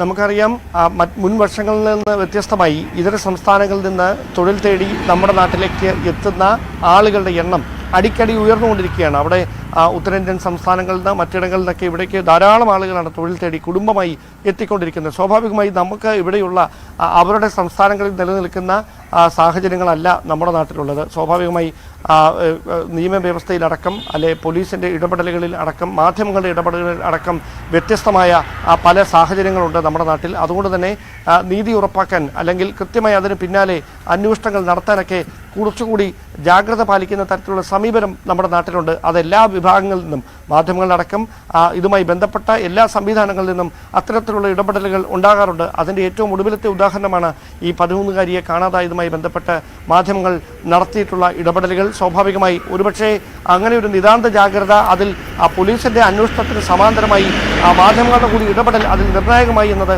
എടുത്തു പറയാതിരിക്കാൻ വയ്യ. അത്തരത്തിൽ തുടർച്ചയായി ഈ പെൺകുട്ടി എവിടേക്ക് പോയി, ഏത് റെയിൽവേ സ്റ്റേഷനിൽ ഇറങ്ങി, നാഗർകോവിൽ ഇറങ്ങിയതിനു ശേഷം തിരികെ അതേ ട്രെയിനിൽ തന്നെ കയറുന്നു, അതിൻ്റെ ദൃശ്യങ്ങൾ വീണ്ടെടുക്കുന്നു. അതിനുശേഷം പിന്നീട് അവൾ ചെന്നെത്താനുള്ള സ്ഥലങ്ങളെക്കുറിച്ച് വിശദമായ പ്ലാൻ തയ്യാറാക്കിക്കൊണ്ട് പരിശോധന നടത്തുന്നു. ഒടുവിൽ വിശാഖപട്ടണത്ത് നിന്ന് മലയാളി സമാജം പ്രവർത്തകർ അവളെ കണ്ടെത്തുന്നത് വരെ കേരള ആശങ്കയുടെ മുൾമുനയിൽ തന്നെയായിരുന്നു പെൺകുട്ടി സുരക്ഷിതയായിരുന്നു എന്ന കാര്യത്തിൽ. അവൾ വിശാഖപട്ടണത്തുണ്ട് എന്ന ഒരു ദിവസം അർദ്ധരാത്രിയിൽ വിവരം ലഭിക്കുമ്പോൾ മാത്രമാണ് ഒന്ന് ആശ്വസിക്കാനായത്. കാരണം തുടർച്ചയായി വാർത്തകൾ ഈ 37 മണിക്കൂർ പിന്നിടുമ്പോഴും പെൺകുട്ടി എവിടെയെന്ന ചോദ്യത്തിന് കൃത്യമായ ഉത്തരം കിട്ടാത്ത ഒരു സാഹചര്യമുണ്ടായിരുന്നു. ഏറ്റവും ആശ്ചര്യപ്പെടുത്തിയത് ഈ കൈവശം വെറും 50 രൂപ മാത്രം കയ്യിൽ കരുതി വീട് വിട്ടിറങ്ങിയ ഈ പെൺകുട്ടി 3 സംസ്ഥാനങ്ങൾ പിന്നിട്ട് വിശാഖപട്ടണത്ത് 1650 കിലോമീറ്ററുകൾക്ക് അപ്പുറത്തേക്ക് എത്തി തനിയെ എന്ന് പറയുന്നതാണ് അതിൽ ഏറ്റവും ആശ്ചര്യമുളവാക്കുന്ന കാര്യമായി മാറിയത്. ശരി, ഡാൻ കുര്യനാണ് തിരുവനന്തപുരത്ത് നിന്ന് വിവരങ്ങൾ നൽകി. എന്തായാലും ശിശുക്ഷേമ സമിതിയുടെ യോഗം ഇന്ന് ചേരും. കുട്ടിയുടെ മൊഴി ആ വിഷയത്തിൽ വളരെ പ്രധാനമാണ്. ഇന്ന് നമ്മൾ രാവിലെ പറഞ്ഞതുപോലെ ശ്രീകൃഷ്ണ ജയന്തിയാണ് അല്ലേ? ശ്രീകൃഷ്ണ ജയന്തിയായിട്ട് വിവിധ ക്ഷേത്രങ്ങളിൽ ആഘോഷങ്ങൾ അല്ലെങ്കിൽ പ്രത്യേക പ്രാർത്ഥനയൊക്കെ നടക്കുന്നുണ്ട്. ഒപ്പം ഇന്നത്തെ ശോഭായാത്രയും നല്ല രസമായിരിക്കും കാണാൻ. ഇഷ്ടമാണോ കൃഷ്ണന് ശോഭായാത്ര കാണാൻ? പോകാറുണ്ടോ? അങ്ങനെ ഇതിനു വേണ്ടി പോയിട്ടില്ല, പക്ഷെ പലപ്പോഴും കണ്ടിട്ടുണ്ട്. ഞങ്ങളൊക്കെ ഇങ്ങനെ റോഡ് സൈഡിൽ പോയി നിന്ന് ഇങ്ങനെ കാണാറുണ്ടായിരുന്നു. നല്ല രസമാണ് ഇങ്ങനെ കൃഷ്ണനും രാധയുമായിട്ടൊക്കെ കുഞ്ഞുങ്ങൾ ഇങ്ങനെ ഒരുങ്ങി വരുന്നത്. പക്ഷേ ഇതിന്റെ ഫോട്ടോസ് വരുമ്പോൾ ശരിക്കും നോക്കാറുണ്ട്. കാര്യം പത്രത്തിൽ മാത്രമല്ല, ഇത് സെർച്ച് ചെയ്ത് കാണാൻ രസമാണ്. ഇപ്പോഴത്തെ ഈ ഫോട്ടോഗ്രാഫി ഒരു വലിയ സംഭവമാണല്ലോ. ഓക്കെ, അപ്പൊ ഇന്ന് ശ്രീകൃഷ്ണ ജയന്തിയാണ്. ഗുരുവായൂരടക്കം ക്ഷേത്രങ്ങളിൽ വൻ ഭക്തജന തിരക്കാണ് അനുഭവപ്പെടുന്നത്. രാജു ഗുരുവായൂരാണ് നമുക്കൊപ്പം ചേരുന്നത്. Raju, very good morning. Sreekrishna Jayanthi ആശംസകൾ. എങ്ങനെയാണ് അവിടെ, എന്തൊക്കെ കാര്യങ്ങളാണ് ഇന്ന് പ്രത്യേകിച്ച് അവിടെ എന്തൊക്കെയാണ് ഗുരുവായൂരിലുള്ളത്? തിരക്കെങ്ങനെയുണ്ട്? ആക്ച്വലി അഭൂതപൂർവമായ തിരക്കാണ് ഇവിടെ അനുഭവപ്പെടുന്നത്. ഗുരുവായൂർ ക്ഷേത്രത്തിൽ ഇന്ന് കഴിഞ്ഞ ദിവസം രാത്രി മുതൽ തന്നെ അമ്പലത്തിൽ വളരെയധികം ഭക്തർ വന്നു തുടങ്ങിയിരുന്നു. എന്നാൽ ഇപ്പോൾ ശക്തമായ തിരക്കാണ് ഇപ്പോൾ അനുഭവപ്പെട്ടുകൊണ്ടിരിക്കുന്നത്.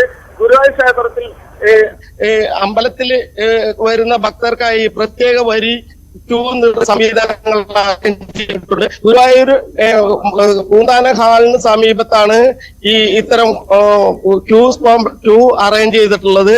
അതുപോലെ തന്നെ കിഴക്കേ നടയിലൂടെ വരുന്ന ഭക്തർക്ക് ഈസിയായി ഗുരുവായൂരപ്പനെ കാണാനായിട്ട് കൊടിമരം വഴി നേരിട്ട് ദർശനം നൽകുന്ന ഒരു സംവിധാനമാണ് അറേഞ്ച് ചെയ്തിട്ടുള്ളത്. അതുകൂടാതെ തന്നെ ഗുരുവായൂരിലെത്തുന്ന ഭക്തർക്ക് ഈ ക്ഷേത്ര ദർശനം കഴിഞ്ഞ ഭക്തർ അമ്പലത്തിൽ നിന്നും പുറത്ത്, അതായത് വടക്കേ നടയിലൂടെയോ അതേപോലെ തന്നെ പടിഞ്ഞാറ് നടയിലൂടെയോ ഒക്കെ ഇറങ്ങി ഭക്തർക്ക് തൊഴാനുള്ള സംവിധാനം ഒരുക്കണമെന്ന് ദേവസ്വം പ്രത്യേകം അഭ്യർത്ഥിച്ചിട്ടുണ്ട്. ഇന്നലെ രാത്രി മുതൽ തന്നെ ഭക്തരുടെ നീണ്ട നിര കാണാമായിരുന്നു. പൂന്താനം ഹാളിന് സമീപത്താണ് വരി ഒരുക്കിയിട്ടുള്ളത്. ഇതിനായി VIP സ്പെഷ്യൽ ദർശനം എന്നിവ ഒഴിവാക്കിയിട്ടുണ്ട്. പ്രദക്ഷിണം ഉൾപ്പെടെ പ്രദക്ഷിണ വഴിപാടുകളെല്ലാം ഒഴിവാക്കിയിട്ടുണ്ട്. മുതിർന്ന പൗരന്മാർക്കുള്ള ദർശന സമയവും ക്രമീകരിച്ചിട്ടുണ്ട്. അത്തരത്തിൽ ഇവിടെ എത്തുന്ന മുഴുവൻ ഭക്തർക്കും സുഗമമായി ഗുരുവായൂരപ്പനെ തൊഴാനുള്ള സംവിധാനം ദേവസ്വം പ്രത്യേകം ഒരുക്കിയിട്ടുണ്ട്. അപ്പവും പായസവുമാണ് ഇന്നത്തെ പ്രധാന വഴിപാട്. 2 അപ്പം ചേർന്ന ഒരു വഴിപാടിന് 35 രൂപയാണ് നിരക്ക്. ഇപ്രകാരം ഒരു ഭക്തന് 15 അപ്പം വരെ ഷീട്ടാക്കാവുന്ന തരത്തിലുള്ള ഒരു നിയന്ത്രണം ഏർപ്പെടുത്തിയിട്ടുണ്ട്.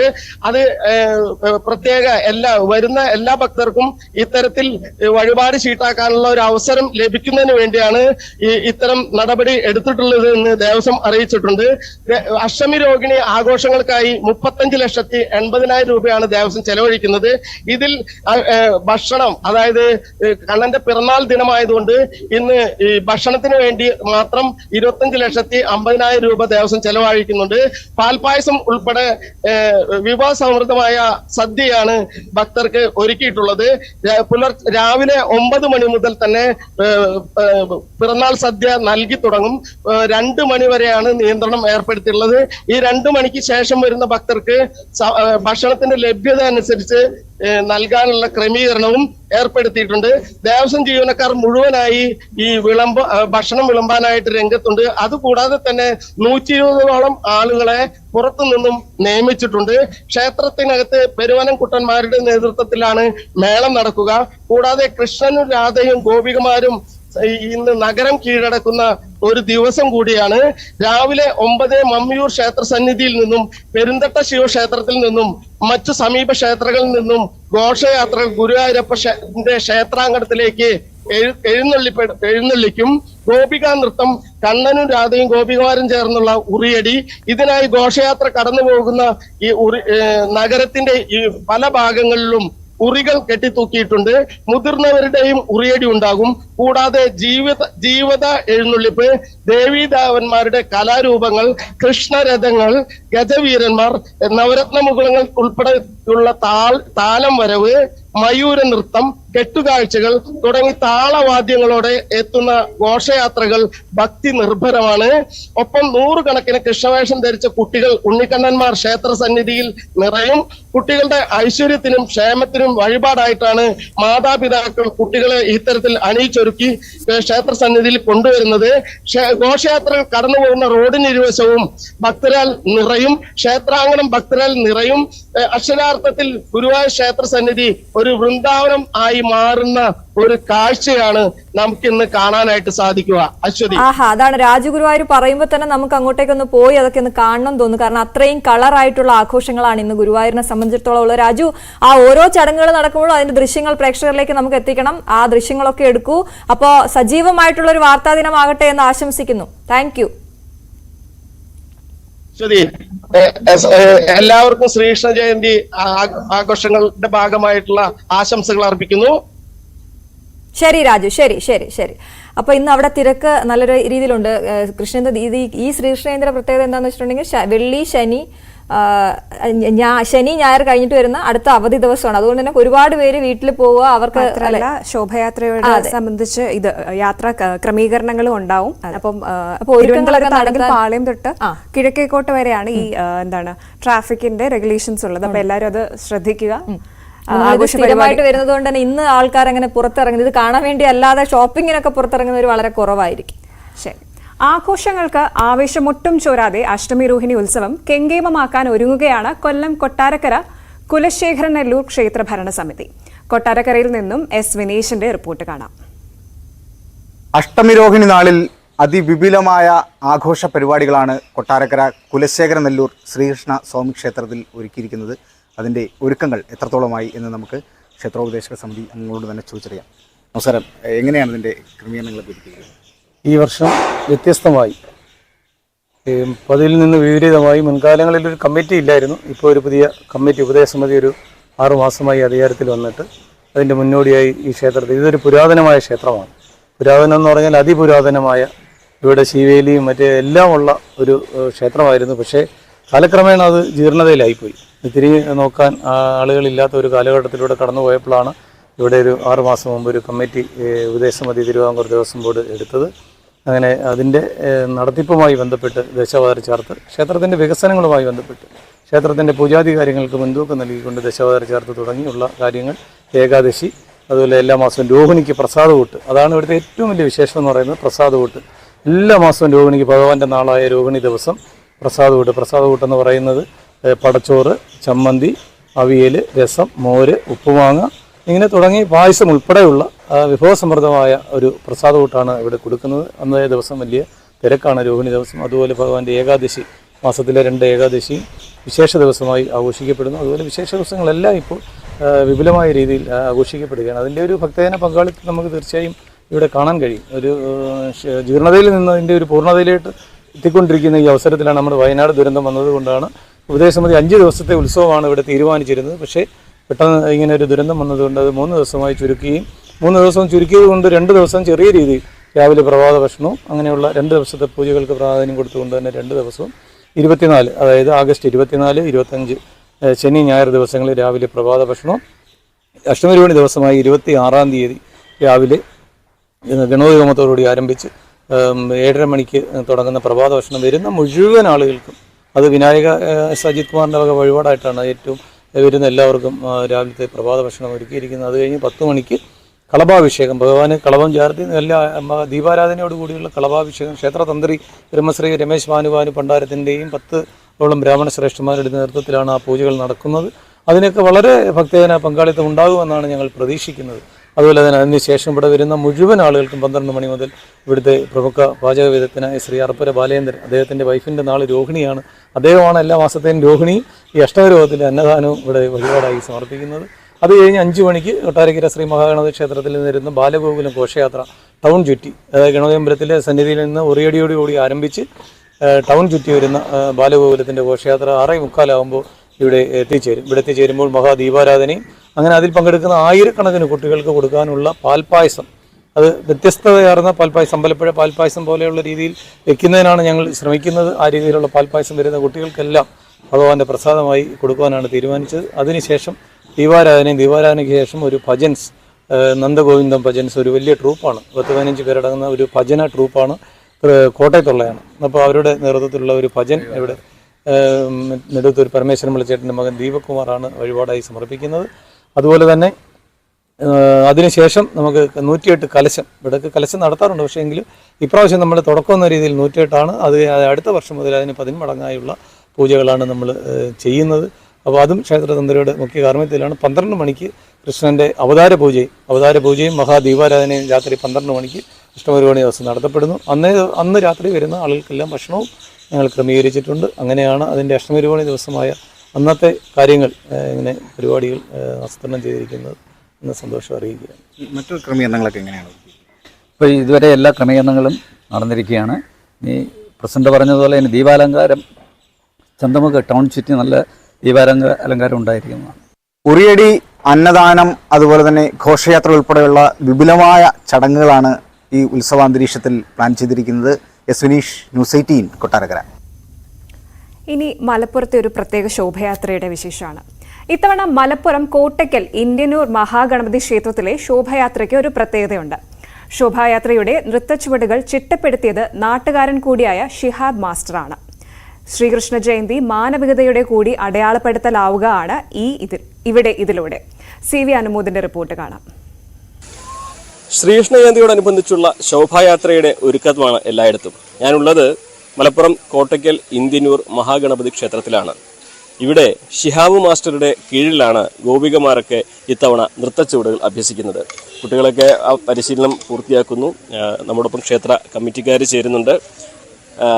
സാധാരണ എല്ലാ വർഷവും ശോഭായാത്ര വളരെ മനോഹരമായിട്ട് കൊണ്ടാടുന്നതാണല്ലോ. ഇത്തവണ എന്താണ് പ്രത്യേകതയായിട്ടുള്ളത്? ഇത്തവണത്തെ പ്രത്യേകത എന്ന് പറയുന്നത് ഈ ഗോപികാ നൃത്തമാണ്. അത് ഒരു ഇൻസ്ട്രക്ടറെ വെച്ചിട്ട്, അതായത് ഷിഹാബ് മാഷ വെച്ചിട്ടാണ് കുട്ടികളെ പ്രാക്ടീസ് ചെയ്തിട്ടുള്ളത്. കുറേ ദിവസങ്ങളായിട്ട് അതിൻ്റെ പരിശ്രമത്തിലാണ്, പ്രാക്ടീസിലാണ്. അപ്പോൾ വളരെ നല്ലൊരു റിസൾട്ടാണ് ഞങ്ങൾ പ്രതീക്ഷിക്കുന്നത് കുട്ടികളിൽ നിന്ന്. മാഷ ആദ്യമായിട്ടാണോ ഈ ശ്രീകൃഷ്ണ കുട്ടികളെ അഭ്യസിപ്പിക്കുന്നത്? ആദ്യമായിട്ടാണ്. എന്താണ് നമ്മൾ ഇത്തവണ അവർക്ക് കൊടുത്ത നിർദ്ദേശങ്ങൾ എന്തൊക്കെയാണ്? ഏത് പാട്ടിനനുസരിച്ചാണ്? കണ്ണൻ്റെ പാട്ടിനെ കുറിച്ചിട്ടാണ്.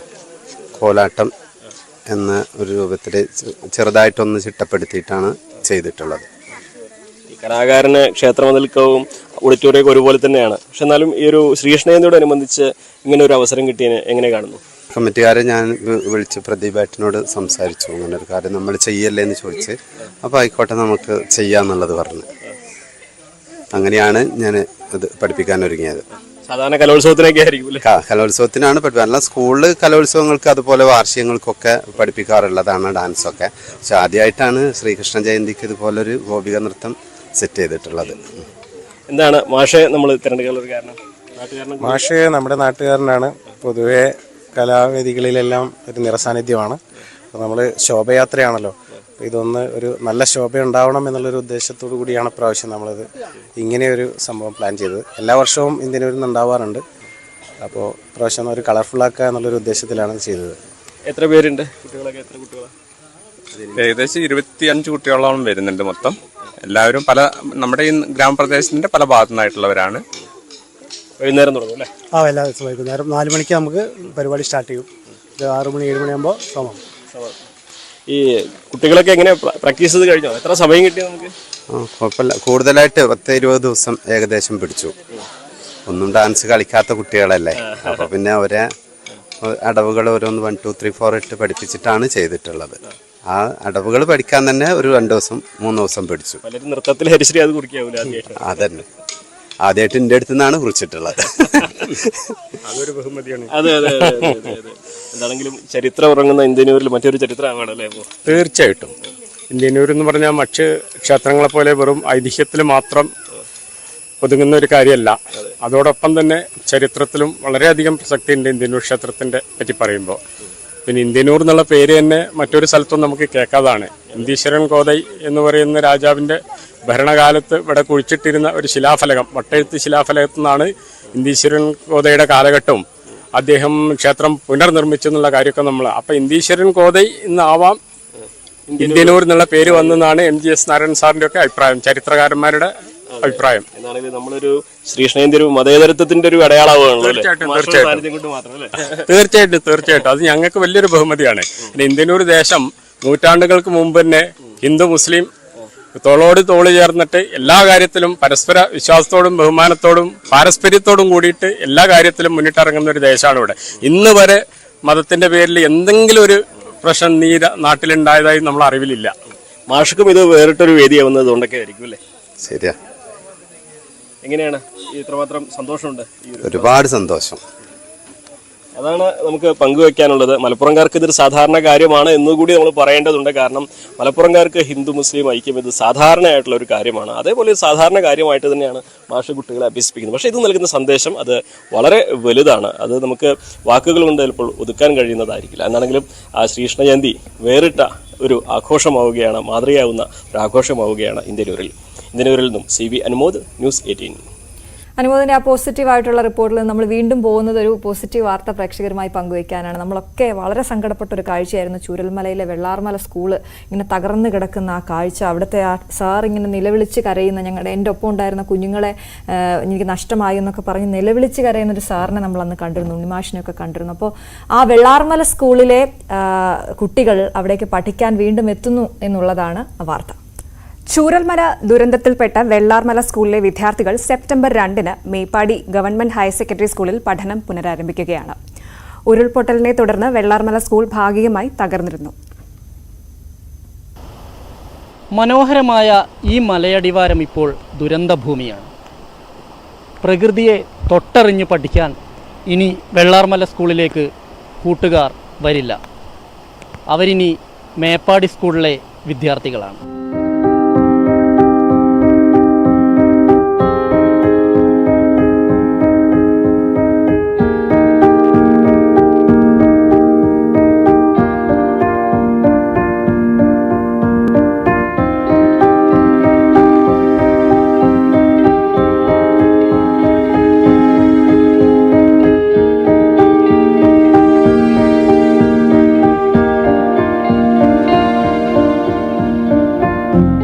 ദുരന്തം പെയ്തിറങ്ങിയപ്പോൾ ചിതറിപ്പോയ മനുഷ്യർക്കൊപ്പം വെള്ളാർമല സ്കൂളും നോവായി തന്നെ അവശേഷിച്ചു.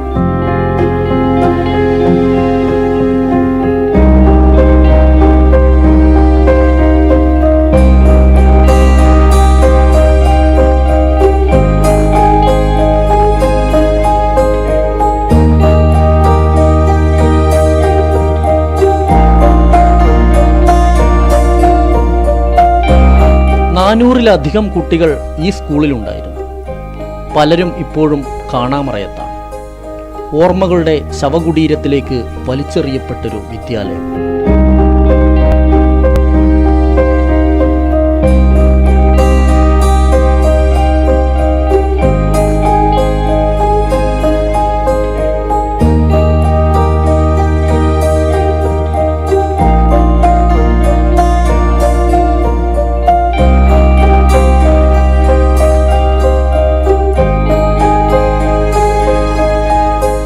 കൂട്ടുകാരെ തിരഞ്ഞവർ ദുരന്തഭൂമിയിലൂടെ കാതങ്ങൾ സഞ്ചരിച്ചു.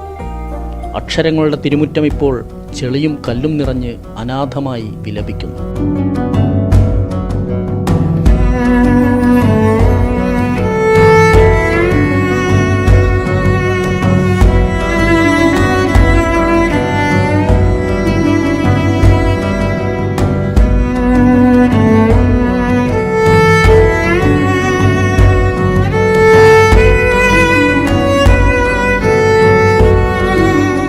ഓർമ്മകൾ ഒരുപാട് അവശേഷിക്കുന്നുണ്ട് ഈ വിദ്യാലയ തിരുമുറ്റത്ത്.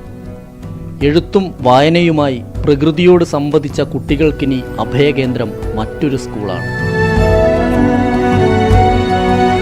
കൂട്ടുകാരുടെ കൈപിടിച്ചവർ നടന്ന വിദ്യാലയാങ്കണം ഇനിയെന്നും ഒരു നോവായിരിക്കും.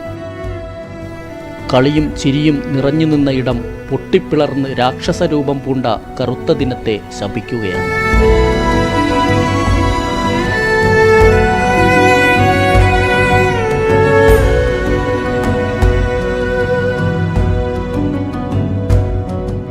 വിദ്യാലയാങ്കണത്തിലെ ആ തെളിനീർ ചോല ഇപ്പോൾ വഴിതെറ്റി ഒഴുകുന്നുണ്ട്. പൊട്ടിത്തെറിച്ച മലയുടെ സംഹാരതാണ്ഡവത്തിൽ ഗതിതെറ്റിപ്പോയതാണ്.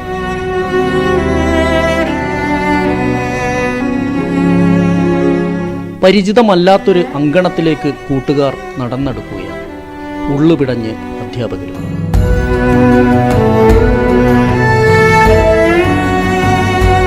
ക്യാമറാമാൻ അഖിൽ ഓട്ടുപാറയ്ക്കൊപ്പം എസ് വിനേഷ് കുമാർ, ന്യൂസ് 18 വയനാട്.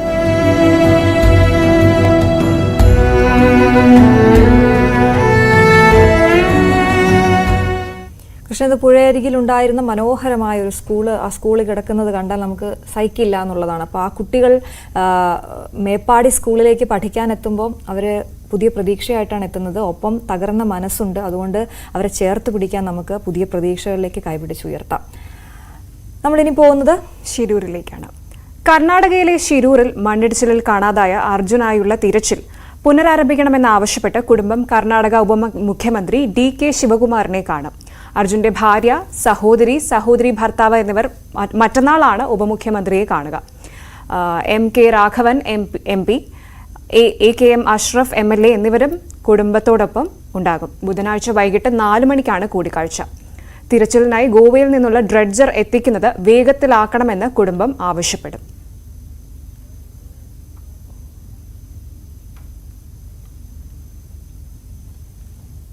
അപ്പോൾ ഇടവേളയ്ക്ക് ശേഷം മറ്റു വാർത്തകളിലേക്ക് എത്താം.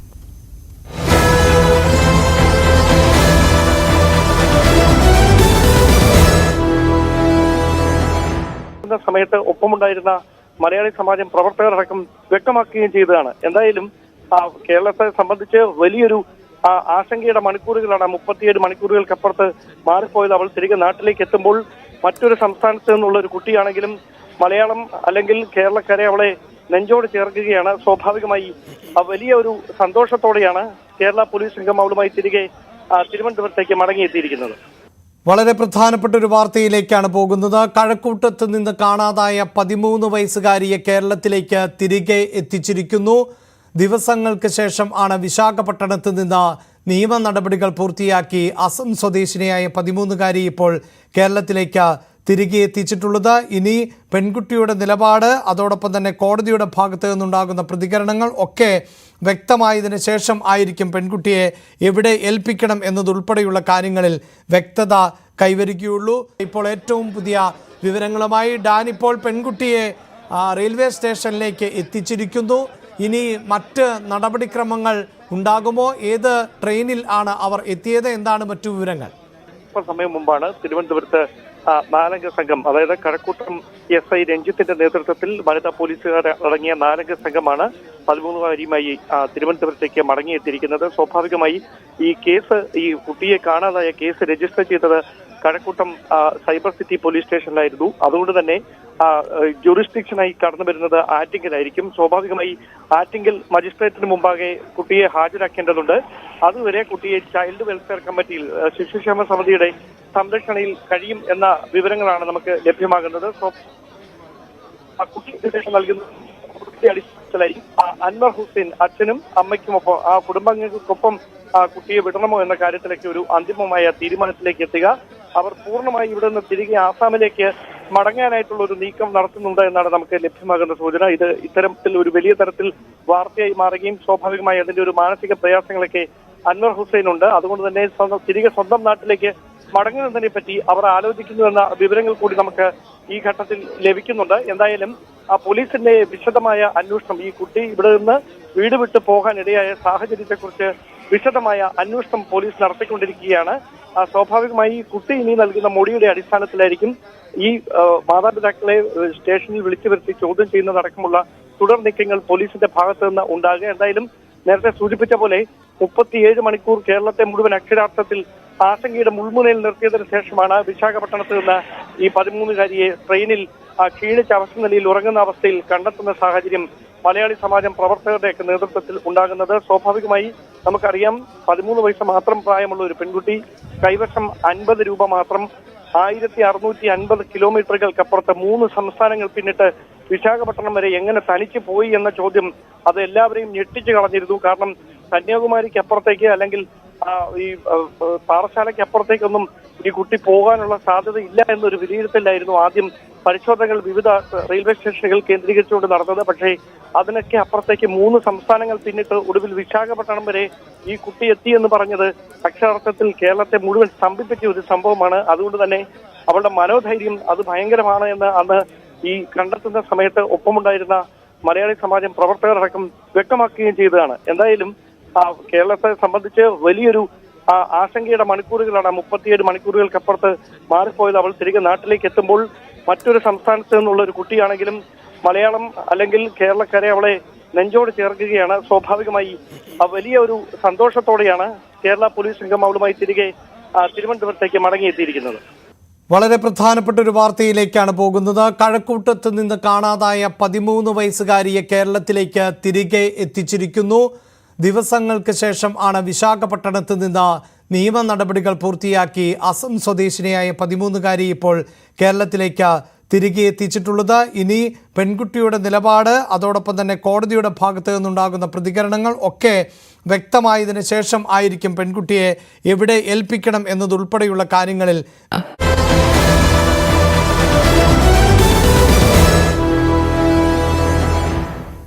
മോർണിംഗ് വൈബ്സിലേക്ക് വീണ്ടും എല്ലാ പ്രേക്ഷകർക്കും സ്വാഗതം.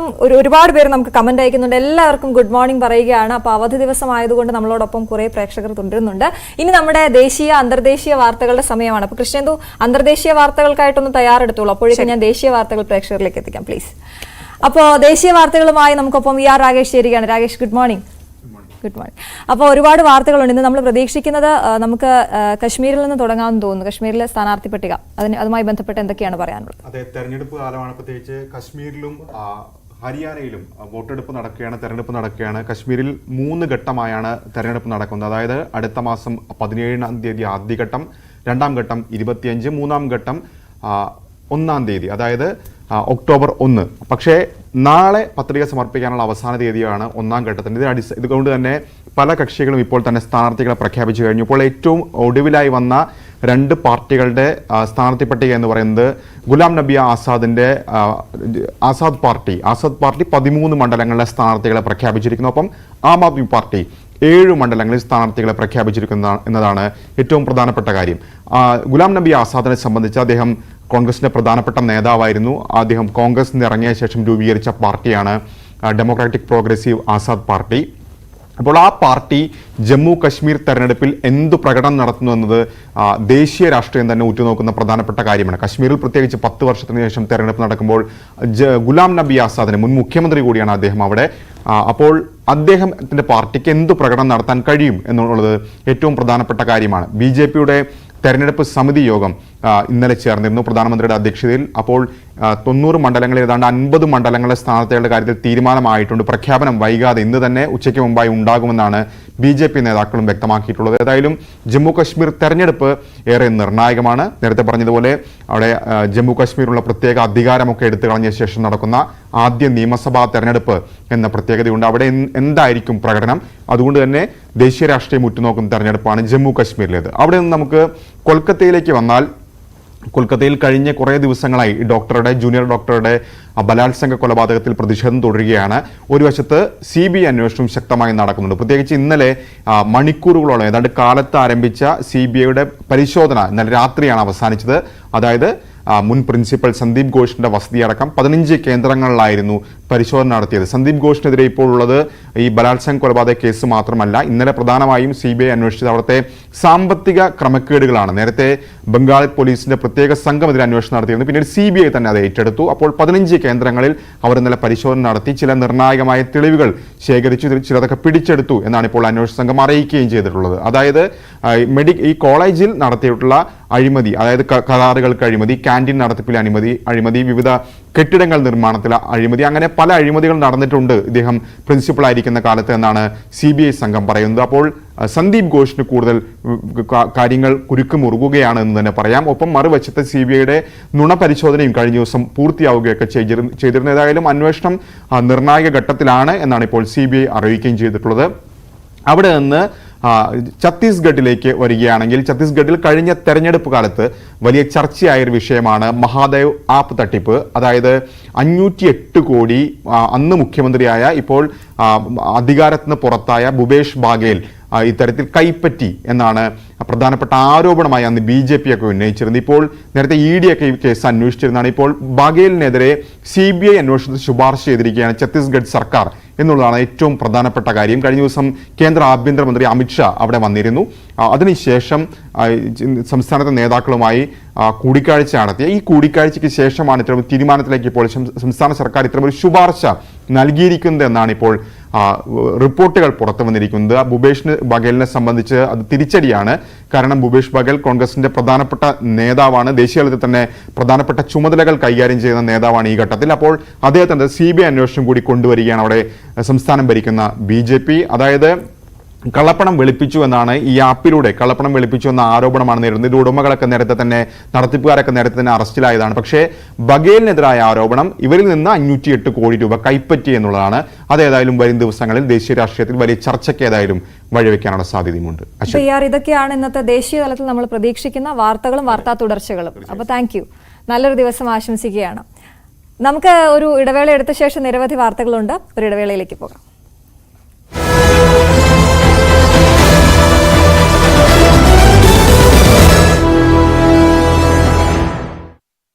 കൈവരിക്കുകയുള്ളൂ. ഇപ്പോൾ ഏറ്റവും പുതിയ വിവരങ്ങളുമായി ഡാൻ ഇപ്പോൾ പെൺകുട്ടിയെ റെയിൽവേ സ്റ്റേഷനിലേക്ക് എത്തിച്ചിരിക്കുന്നു. ഇനി മറ്റ് നടപടിക്രമങ്ങൾ ഉണ്ടാകുമോ? ഏത് ട്രെയിനിൽ ആണ് അവർ എത്തിയത്? എന്താണ് മറ്റു വിവരങ്ങൾ?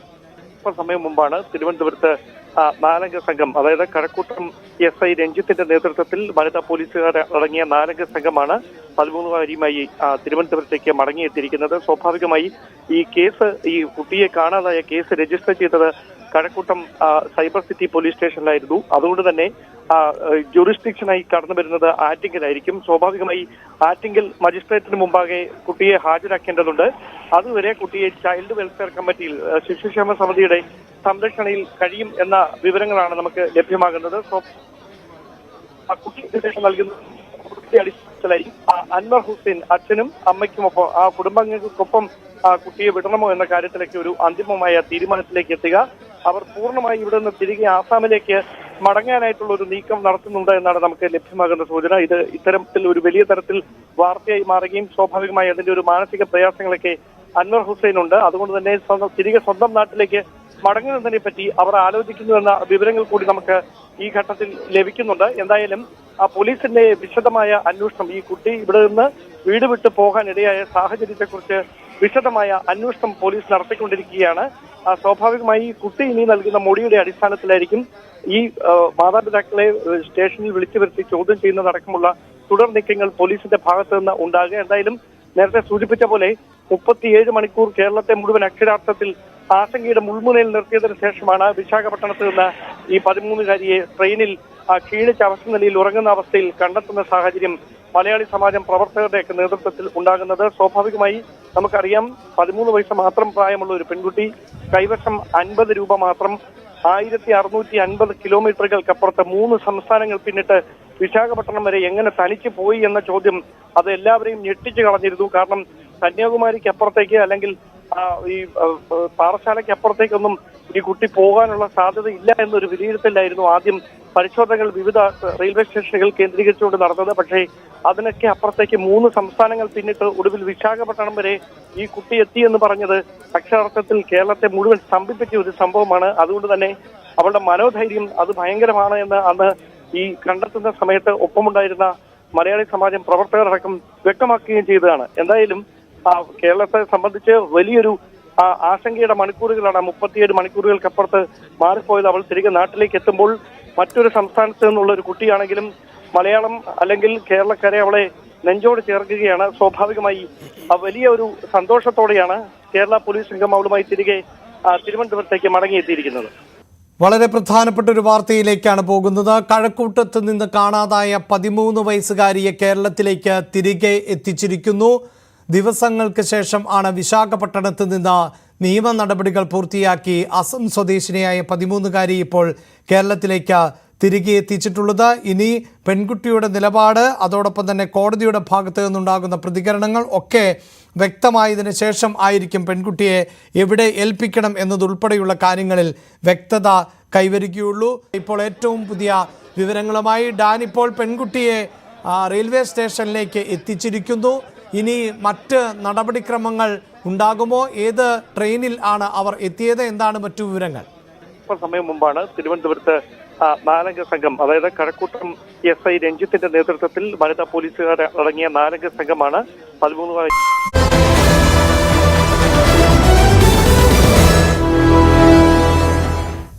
മോർണിംഗ് വൈബ്സിലേക്ക് വീണ്ടും സ്വാഗതം. എല്ലാവർക്കും നല്ല ദിവസം ആശംസിക്കുന്നു. ഒപ്പം നമ്മൾ ഇനി പോകുന്നത് കൃഷ്ണേന്ദു അന്തർദേശീയ വാർത്തകളൊക്കെ നോക്കി വന്നിട്ടുണ്ട്. അപ്പൊ അതിലേക്ക് വരാം. അതിനു മുമ്പ് നമുക്ക് പത്രത്തിലൂടെ ഒന്ന് പോകാം. പത്രവാർത്തകളുമായി മനു ഭാരതി ചേരുകയാണ്. Manu, good morning. എന്തൊക്കെയാണ് പ്രധാനപ്പെട്ട വാർത്തകൾ പ്രേക്ഷകരുമായി പങ്കുവയ്ക്കാനുള്ളത്? Very good morning. ഇന്നത്തെ ഈ പത്രങ്ങൾ പലപ്പോഴും ഒരുപക്ഷെ ആളുകൾക്ക് വലിയ താല്പര്യമുളവാക്കുന്ന വാർത്തകൾ കൊണ്ട് നിറയുകയാണ്. കാരണം താരങ്ങളെ സംബന്ധിച്ചും അവരുടെ ചില വിവരങ്ങളെ സംബന്ധിച്ചും ഒക്കെയുള്ള വാർത്തകൾ എല്ലാ പത്രങ്ങളിലും നിറഞ്ഞിട്ടുണ്ട്. ഏതായാലും പ്രധാന വാർത്ത സിനിമാ മേഖലയിലെ ലൈംഗിക ചൂഷണം തന്നെയാണ്. മനോരമ പക്ഷേ 1-ാം പേജിൽ വളരെ പ്രാധാന്യത്തോടു കൂടി നൽകിയിട്ടുള്ളത് കേന്ദ്ര സർക്കാരിൻ്റെ പെൻഷൻ പദ്ധതിയാണ്. ഏകീകൃത പെൻഷൻ പദ്ധതിയെ സംബന്ധിച്ചുള്ള വാർത്ത വലിയ പ്രാധാന്യത്തോടു കൂടി മലയാള മനോരമ 1-ാമത്തെ പേജിൽ നൽകിയിരിക്കുന്നു. അതിൽ സംസ്ഥാന സർക്കാരിന് അത് എങ്ങനെ നടപ്പിലാക്കാൻ കഴിയും എന്ന കാര്യം അത് പരിശോധിക്കുന്നു. ആ വിവരമാണ് പ്രധാനമായി നൽകിയിട്ടുള്ളത്. അതോടൊപ്പം തന്നെ ഈ കേരളത്തിൽ നമുക്കറിയാം സ്റ്റാറ്റ്യൂട്ടറി പെൻഷൻ കീഴിൽ 3.25 ലക്ഷത്തോളം ആളുകളാണ് വരുന്നത്. പങ്കാളിത്ത പെൻഷൻ 2 ലക്ഷത്തോളം ആളുകൾ അതിന് കീഴിൽ വരുന്നു. ഇത്രയും ആളുകളെ ബാധിക്കുന്ന ഒരു സുപ്രധാനമായ വിഷയമാണ് ഈ പെൻഷൻ എന്നത് പങ്കാളിത്ത പെൻഷൻ പിൻവലിക്കണമെന്നാവശ്യപ്പെട്ടുകൊണ്ട് വലിയ സമ്മർദ്ദം സർക്കാരിന് മുകളിലുണ്ട്. മാതൃഭൂമി പക്ഷേ പ്രധാന വാർത്തയായി നൽകിയിരിക്കുന്നത് ഈ സിനിമാ മേഖലയിലെ പ്രശ്നങ്ങൾ തന്നെയാണ്. മാനം കാക്കാൻ അന്വേഷണം, രാജി എന്ന തരത്തിൽ നൽകിയിരിക്കുന്നു. പുതിയ വെളിപ്പെടുത്തലുകളിൽ അന്വേഷണം സർക്കാർ പ്രഖ്യാപിച്ചിരിക്കുന്നു. IG സ്പർജൻ കുമാറാണ് ഈ അന്വേഷണ സംഘത്തെ നയിക്കുന്നത്. അത് സംബന്ധിച്ച് 4 വനിതകളും അന്വേഷണ സംഘത്തിൽ ഉണ്ട് എന്ന വിവരം വരുന്നു. ഒപ്പം ഈ ശ്രീകൃഷ്ണ ജയന്തിയുമായി ബന്ധപ്പെട്ട വാർത്തകൾ ഒന്നാമത്തെ പേജിൽ തന്നെ നൽകിയിരിക്കുന്നു. മാതൃഭൂമി വളരെ വ്യത്യസ്തമായൊരു വാർത്ത ആന്ധ്രാപ്രദേശിലെ കാക്കിനാഡയിൽ ഉള്ള ഈ പൊക്കം കുറഞ്ഞ പശുക്കളെ വളർത്തുന്ന ഒരു കൃഷ്ണം രാജുവിൻ്റെ വീടിനെ സംബന്ധിച്ചുള്ള ഒരു വാർത്തയും ഒന്നാം പേജിൽ നൽകിയിരിക്കുകയാണ്. അതോടൊപ്പം തന്നെ നേരെ അറിയാൻ പോലീസ് സംഘം എന്ന നിലയിൽ കേരള കൗമുദി വലിയ പ്രാധാന്യത്തോടുകൂടി ഈ വാർത്ത നൽകിയിരിക്കുന്നു. സ്ത്രീകളോടുള്ള അതിക്രമം വെച്ചു പൊറുപ്പിക്കില്ല എന്ന് പ്രധാനമന്ത്രി കഴിഞ്ഞ ദിവസം പ്രഖ്യാപിച്ച കാര്യവും അവർ കേരള കൗമുദി ഒന്നാമത്തെ പേജിൽ തന്നെ വളരെ വലിയ പ്രാധാന്യത്തോടുകൂടി നൽകിയിട്ടുണ്ട്. അമ്മ ജനറൽ സെക്രട്ടറി സിദ്ദിഖിന് പകരം ബാബുരാജ് സ്ഥാനം ഏറ്റെടുത്തതാണ് മറ്റൊരു പ്രധാന വാർത്തയായി കേരള കൗമുദി നൽകിയിട്ടുള്ളത്. ദേശാഭിമാനി സർക്കാരിനെ അനുകൂലിച്ചുകൊണ്ടുള്ള നിലപാടുകൾ വ്യക്തമാക്കിയിരിക്കുന്നു. പ്രത്യേക അന്വേഷണ സംഘത്തെ വെങ്കടേഷ് അതിന് മേൽനോട്ടം വഹിക്കും എന്ന വിവരം, അത് അവരുടെ ചിത്രങ്ങളടക്കം, അന്വേഷണ സംഘത്തിൻ്റെ ചിത്രങ്ങളടക്കം സിനിമാ മേഖലയിലെ വെളിപ്പെടുത്തലുകളിൽ അന്വേഷണം എന്ന് വ്യക്തമാക്കിക്കൊണ്ട് ദേശാഭിമാനി അവരുടെ ഒന്നാമത്തെ പേജ് നിറച്ചിരിക്കുന്നു. ഒപ്പം തന്നെ ഉൾപേജിൽ നമുക്ക് കോൺഗ്രസിനെ കടന്നാക്രമിക്കുന്ന ചില വാർത്തകളും ഉൾപേജിൽ ഉണ്ട്.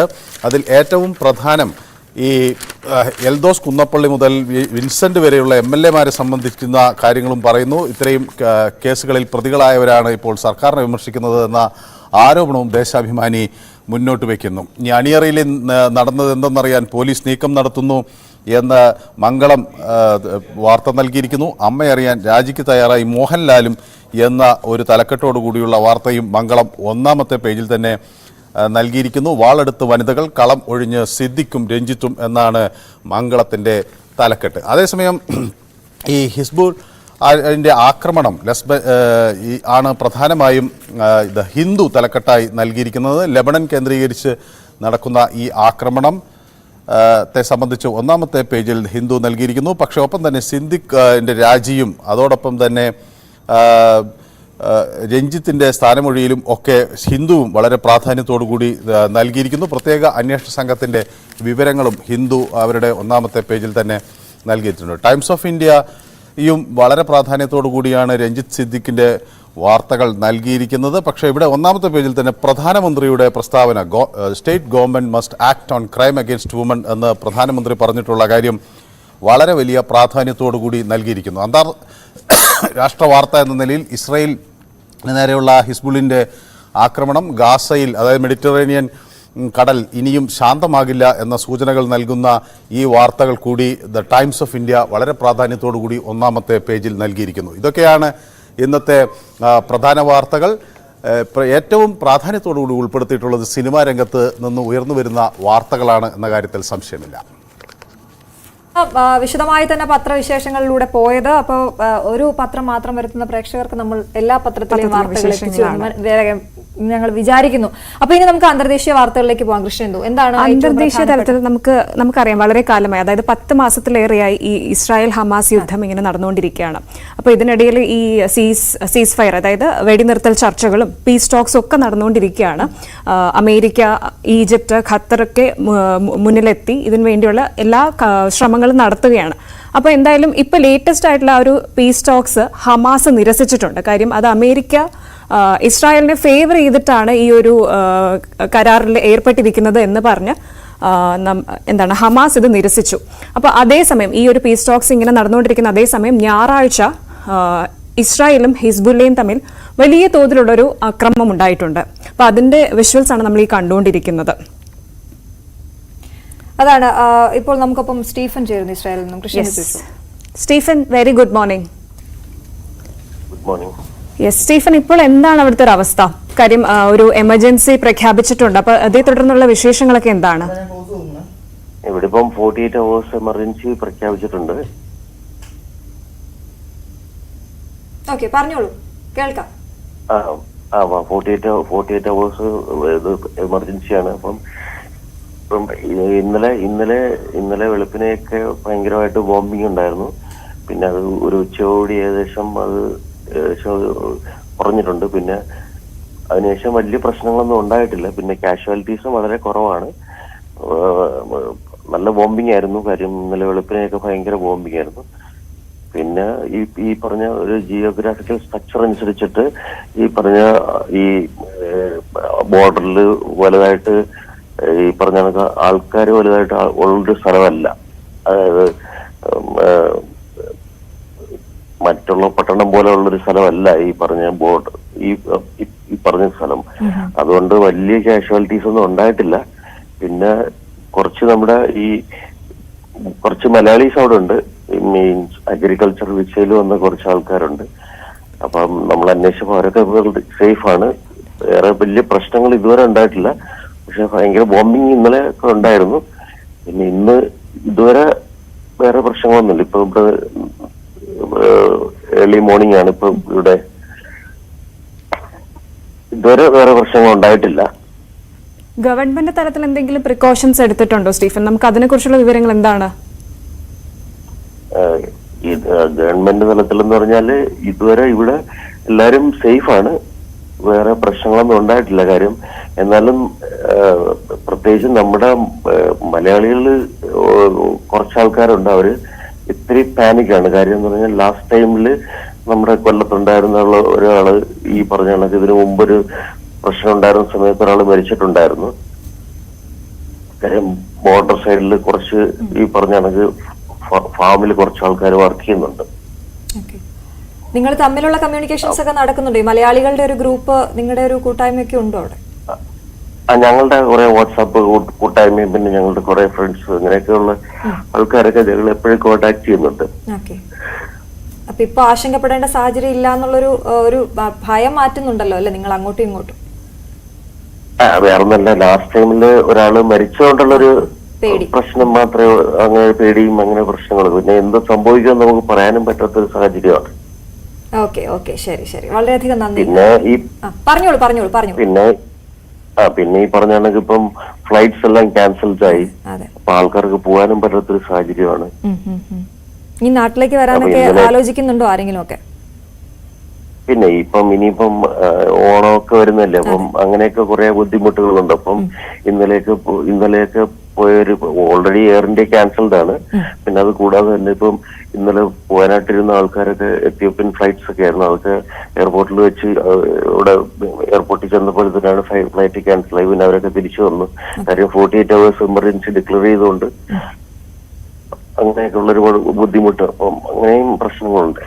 ശരി, തീർച്ചയായിട്ടും വളരെയധികം നന്ദി സ്റ്റീഫൻ, ഞങ്ങൾക്ക് അപ്ഡേറ്റ്സ് തന്നു. ഇസ്രായേലിൽ നിന്നും സ്റ്റീഫനാണ് നമ്മളോടൊപ്പം ചേർന്നത്. എന്തായാലും ഇപ്പോൾ സമാധാനപരമാണ് കാര്യങ്ങൾ എന്നാണ് നമുക്ക് മനസ്സിലാക്കാൻ സാധിക്കുന്നത്. നിരവധി മലയാളികളുണ്ട്, അവർ തമ്മിൽ അങ്ങോട്ടും ഇങ്ങോട്ടും ഒക്കെ ബന്ധപ്പെടുന്നുണ്ട് എന്നാണ് നമുക്ക് മനസ്സിലാകുന്നത്. നമ്മളിനിയും മറ്റ് സെഗ്മെന്റ്സിലേക്ക് പോകുമ്പോൾ നമ്മുടെ ബർത്ത്ഡേ സെലിബ്രേഷൻ, ഇന്നും ഒരാളുടെ ബർത്ത്ഡേ നമുക്കൊപ്പം ആഘോഷിക്കാനായി തെരഞ്ഞെടുത്തിട്ടുണ്ട്. ശലഭയാണ് നമുക്കൊപ്പം ചേരുന്നത്. Shalabha, happy birthday. Very happy birthday. Thank you. Shalabha S Prakash. Shalabha, എങ്ങനെയാണ് ബർത്ത്ഡേ?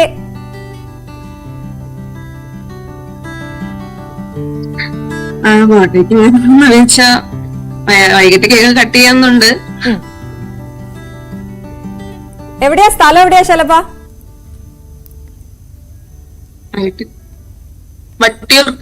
വട്ടിയൂർക്കാവ്, തിരുവനന്തപുരത്തുകാരിയാണ്.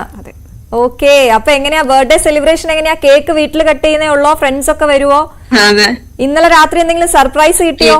നമ്മൾ വൈകിട്ട് വാങ്ങിക്കുന്നുണ്ട്.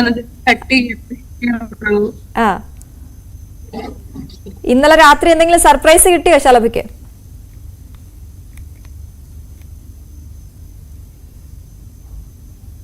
അപ്പൊ പ്രേക്ഷകരെ, ശലഭ നമ്മളൊക്കെ ഇന്നലെ രാത്രി എന്തെങ്കിലും സർപ്രൈസ് കിട്ടിയോ എന്ന് ചോദിക്കായിരുന്നു.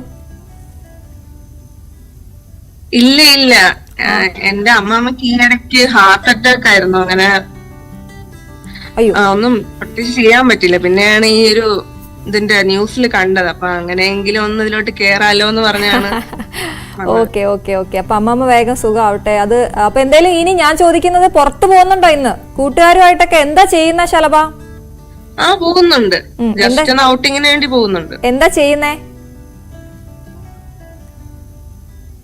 വേലിയിലൊക്കെ പോയി ജസ്റ്റ് ഒന്ന് പറഞ്ഞിട്ട് വരും. എത്രയൊക്കെ ഉള്ളു മാം. ആ ശലഭയ്ക്ക് കേൾക്കാമോ? ഞാൻ ചോദിച്ചത് എന്ത് ചെയ്യുവാ, പഠിക്കുവാണോ? ആ ഞാൻ പഠിക്കുക, മേക്കപ്പ് ഡിപ്ലോമയ്ക്ക് പഠിച്ചോണ്ടിരിക്കുക, GED ഇൻസ്റ്റിറ്റ്യൂഷൻ. മേക്കപ്പ്.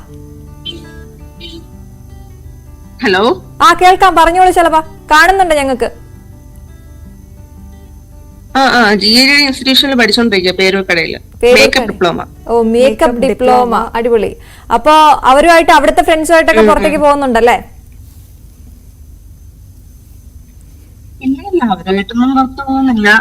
അങ്ങനെ പറഞ്ഞായിരുന്നല്ലോ, ഇതൊക്കെ ആയതുകൊണ്ടുള്ള ഒരു ചെറിയതായിട്ടുള്ള രീതിയിൽ ആഘോഷിക്കുന്നേ ഉള്ളൂ. അന്ന് നന്നായിട്ട് ആഘോഷിക്കാന്നൊക്കെ പറഞ്ഞ് പോവാറില്ല, സിനി കഫേയിലൊക്കെ പോവാന്നൊക്കെ പറഞ്ഞിട്ടുണ്ടല്ല. അയ്യോ, അത്രയ്ക്ക് ഒരു നല്ല സ്റ്റേജ് അല്ലാത്തോണ്ട് പോകുന്നില്ല. ശരി ശരി, എന്തായാലും ഞങ്ങൾക്ക് മനസ്സിലായി, അവസ്ഥ മനസ്സിലായി. പക്ഷെ ഇപ്പൊ കണ്ടോണ്ടിരിക്കുന്നു നമ്മുടെ പ്രേക്ഷകർ ഒരുപാട് പേര് ശലഭയെ കണ്ടോണ്ടിരിക്കുകയാണ്. ഒന്ന് നന്നായി സ്മൈൽ ചെയ്തോളൂ, ഞങ്ങളെ കാണാത്തതിന്റെ ഒരു വിഷമം ആ മുഖത്തുണ്ട്. ശലഭയെ ഞങ്ങൾക്ക് നന്നായി കാണാം സ്ക്രീനിൽ, അപ്പൊ നന്നായി ഒന്ന് സ്മൈൽ ചെയ്തോളൂ. ഹാപ്പി ബർത്ത്ഡേ ഒരിക്കൽ കൂടി. ഇനി ഒരുപാട് നല്ല ജന്മദിനങ്ങൾ വരട്ടെ, നല്ല ദിവസമായിരിക്കട്ടെ. അതെ, താങ്ക്സ്. ഓക്കെ, അപ്പൊ ശലഭയാണ് ചേർന്നത്. അപ്പം പ്രേക്ഷകർക്ക് ഇപ്പൊ ഇത് കണ്ടുകൊണ്ടിരിക്കുന്ന അല്ലെങ്കിൽ ആദ്യമായിട്ട് കാണുന്ന പ്രേക്ഷകരുണ്ടെങ്കിൽ ഒരിക്കൽ കൂടി പറയാം, നിങ്ങളുടെ സ്പെഷ്യൽ ഡേയ്സ് ഞങ്ങളുമായി നിങ്ങൾക്ക് ആഘോഷിക്കാം. നിങ്ങളുടേതോ നിങ്ങളുടെ പ്രിയപ്പെട്ടവരുടേതോ ഉണ്ടെങ്കിൽ ഞങ്ങളെ നേരത്തെ അറിയിക്കാം. അതിനായുള്ള ഫോമാറ്റ് അടക്കം ഞങ്ങൾ ആ കാർഡുകളൊക്കെ ഷെയർ ചെയ്യുന്നുണ്ട്. അപ്പോൾ ആ നമ്പറിലേക്ക് വാട്സപ്പ് ചെയ്യുക, ഞങ്ങൾ അന്ന് നിങ്ങളുമായിട്ട് ബന്ധപ്പെടും. അല്ലെങ്കിൽ സർപ്രൈസ് കൊടുക്കേണ്ടവർക്ക് നമ്മൾ സർപ്രൈസ് കൊടുക്കും, രാവിലെ വിളിച്ചു. ഓക്കെ, അപ്പൊ എന്തായാലും ശലഭയ്ക്ക് ഒരിക്കൽ കൂടി ഹാപ്പി ബർത്ത്ഡേ. മറ്റു വാർത്തകളിലേക്ക് നമുക്ക് പോവാം. ആടുജീവിതം എന്ന സിനിമയിൽ ദുഷ്ടനായ കഫീലായി അഭിനയിച്ചതിന്റെ പേരിൽ നടൻ തലീബ് അൽ ബലൂഷിയെ വിലക്കി സൗദി അറേബ്യ. സമൂഹ മാധ്യമങ്ങളിലും മോശമായ കമന്റുകളും പോസ്റ്റും കൊണ്ട് വേട്ടയാടുകയാണ് ഈ കലാകാരനെ. കേരള സംസ്ഥാന ചലച്ചിത്ര അവാർഡുകളിൽ 9 അവാർഡുകൾ വാരിക്കൂട്ടിയ ആടുജീവിതത്തിലെ ഒരു പ്രധാന കഥാപാത്രമാണ് ഇന്ന് ന്യൂസ് എയ്റ്റീനോടൊപ്പം നിൽക്കുന്നത്. പൃഥ്വിരാജിന്റെ കഫീലായി അഭിനയിച്ച അൽ ബലൂഷിയാണ് ഇപ്പോൾ നമ്മളോടൊപ്പം ഉള്ളത്. Sir, what do you reckon actually that 9 awards has been grabbed by Adujeevitham? What is your response regarding it? Actually, I was expecting things like this because this film is big film and big story. People was waiting for this kind of story to be in the cinema one day. So if this is story written before 25 years and Mr. Blassi as a writer and director, he worked on this script with Prithviraj. And again, this film started as an industry. We work in this film because of it is very important film and very important story. It is a real story. Even the one who's in the story, Mr. Najib, is alive. That's mean this story, as I said, people was waiting for it. Now it is came on cinema and especially on Netflix now. Everybody is following this film. And I think it was in Netflix even number 9. Since 3 days it is number 2. And because of these 9 awards, I hope there is another festivals also. So they win some more awards also. And as my hope, I hope we will go to Oscar. Let me ask you regarding this.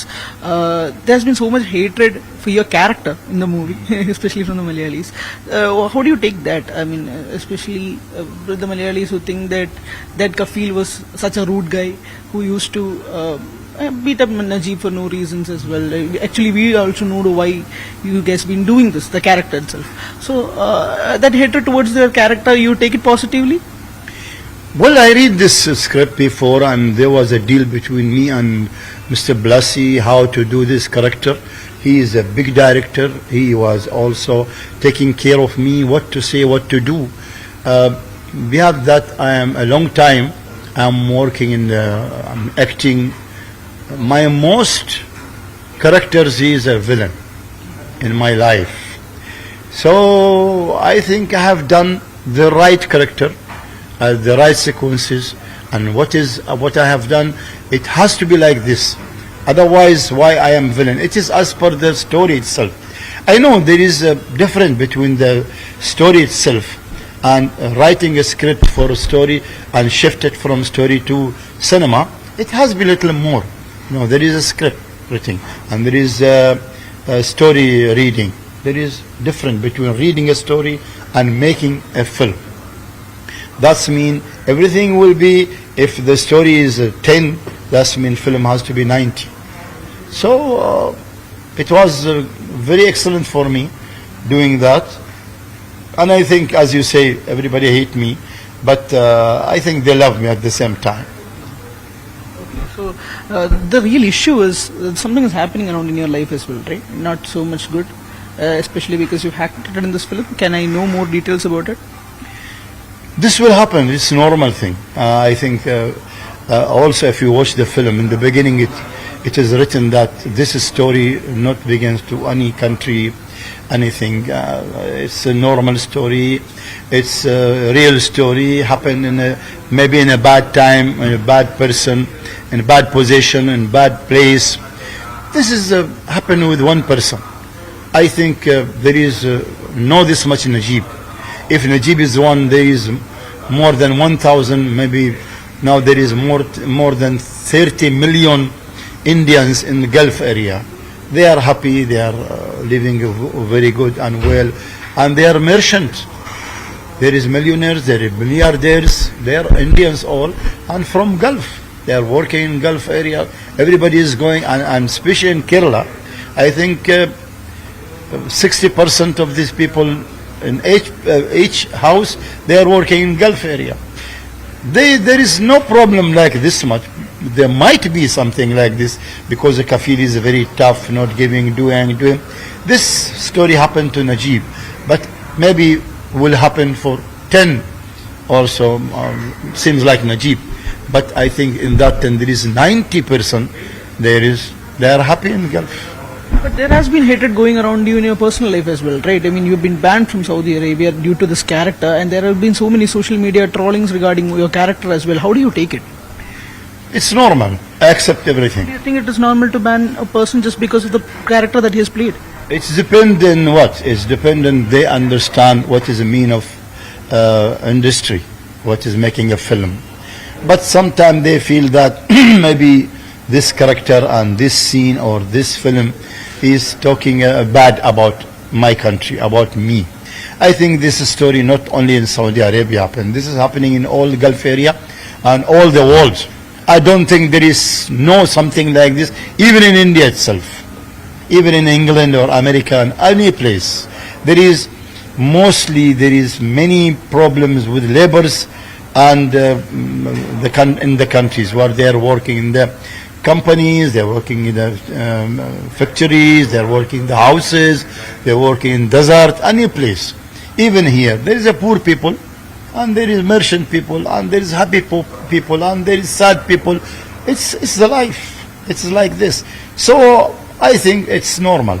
For me, while they are thinking, it's normal. Even maybe in my country, not only Saudi Arabia or other country, in my Oman country, there is some people, they are sad.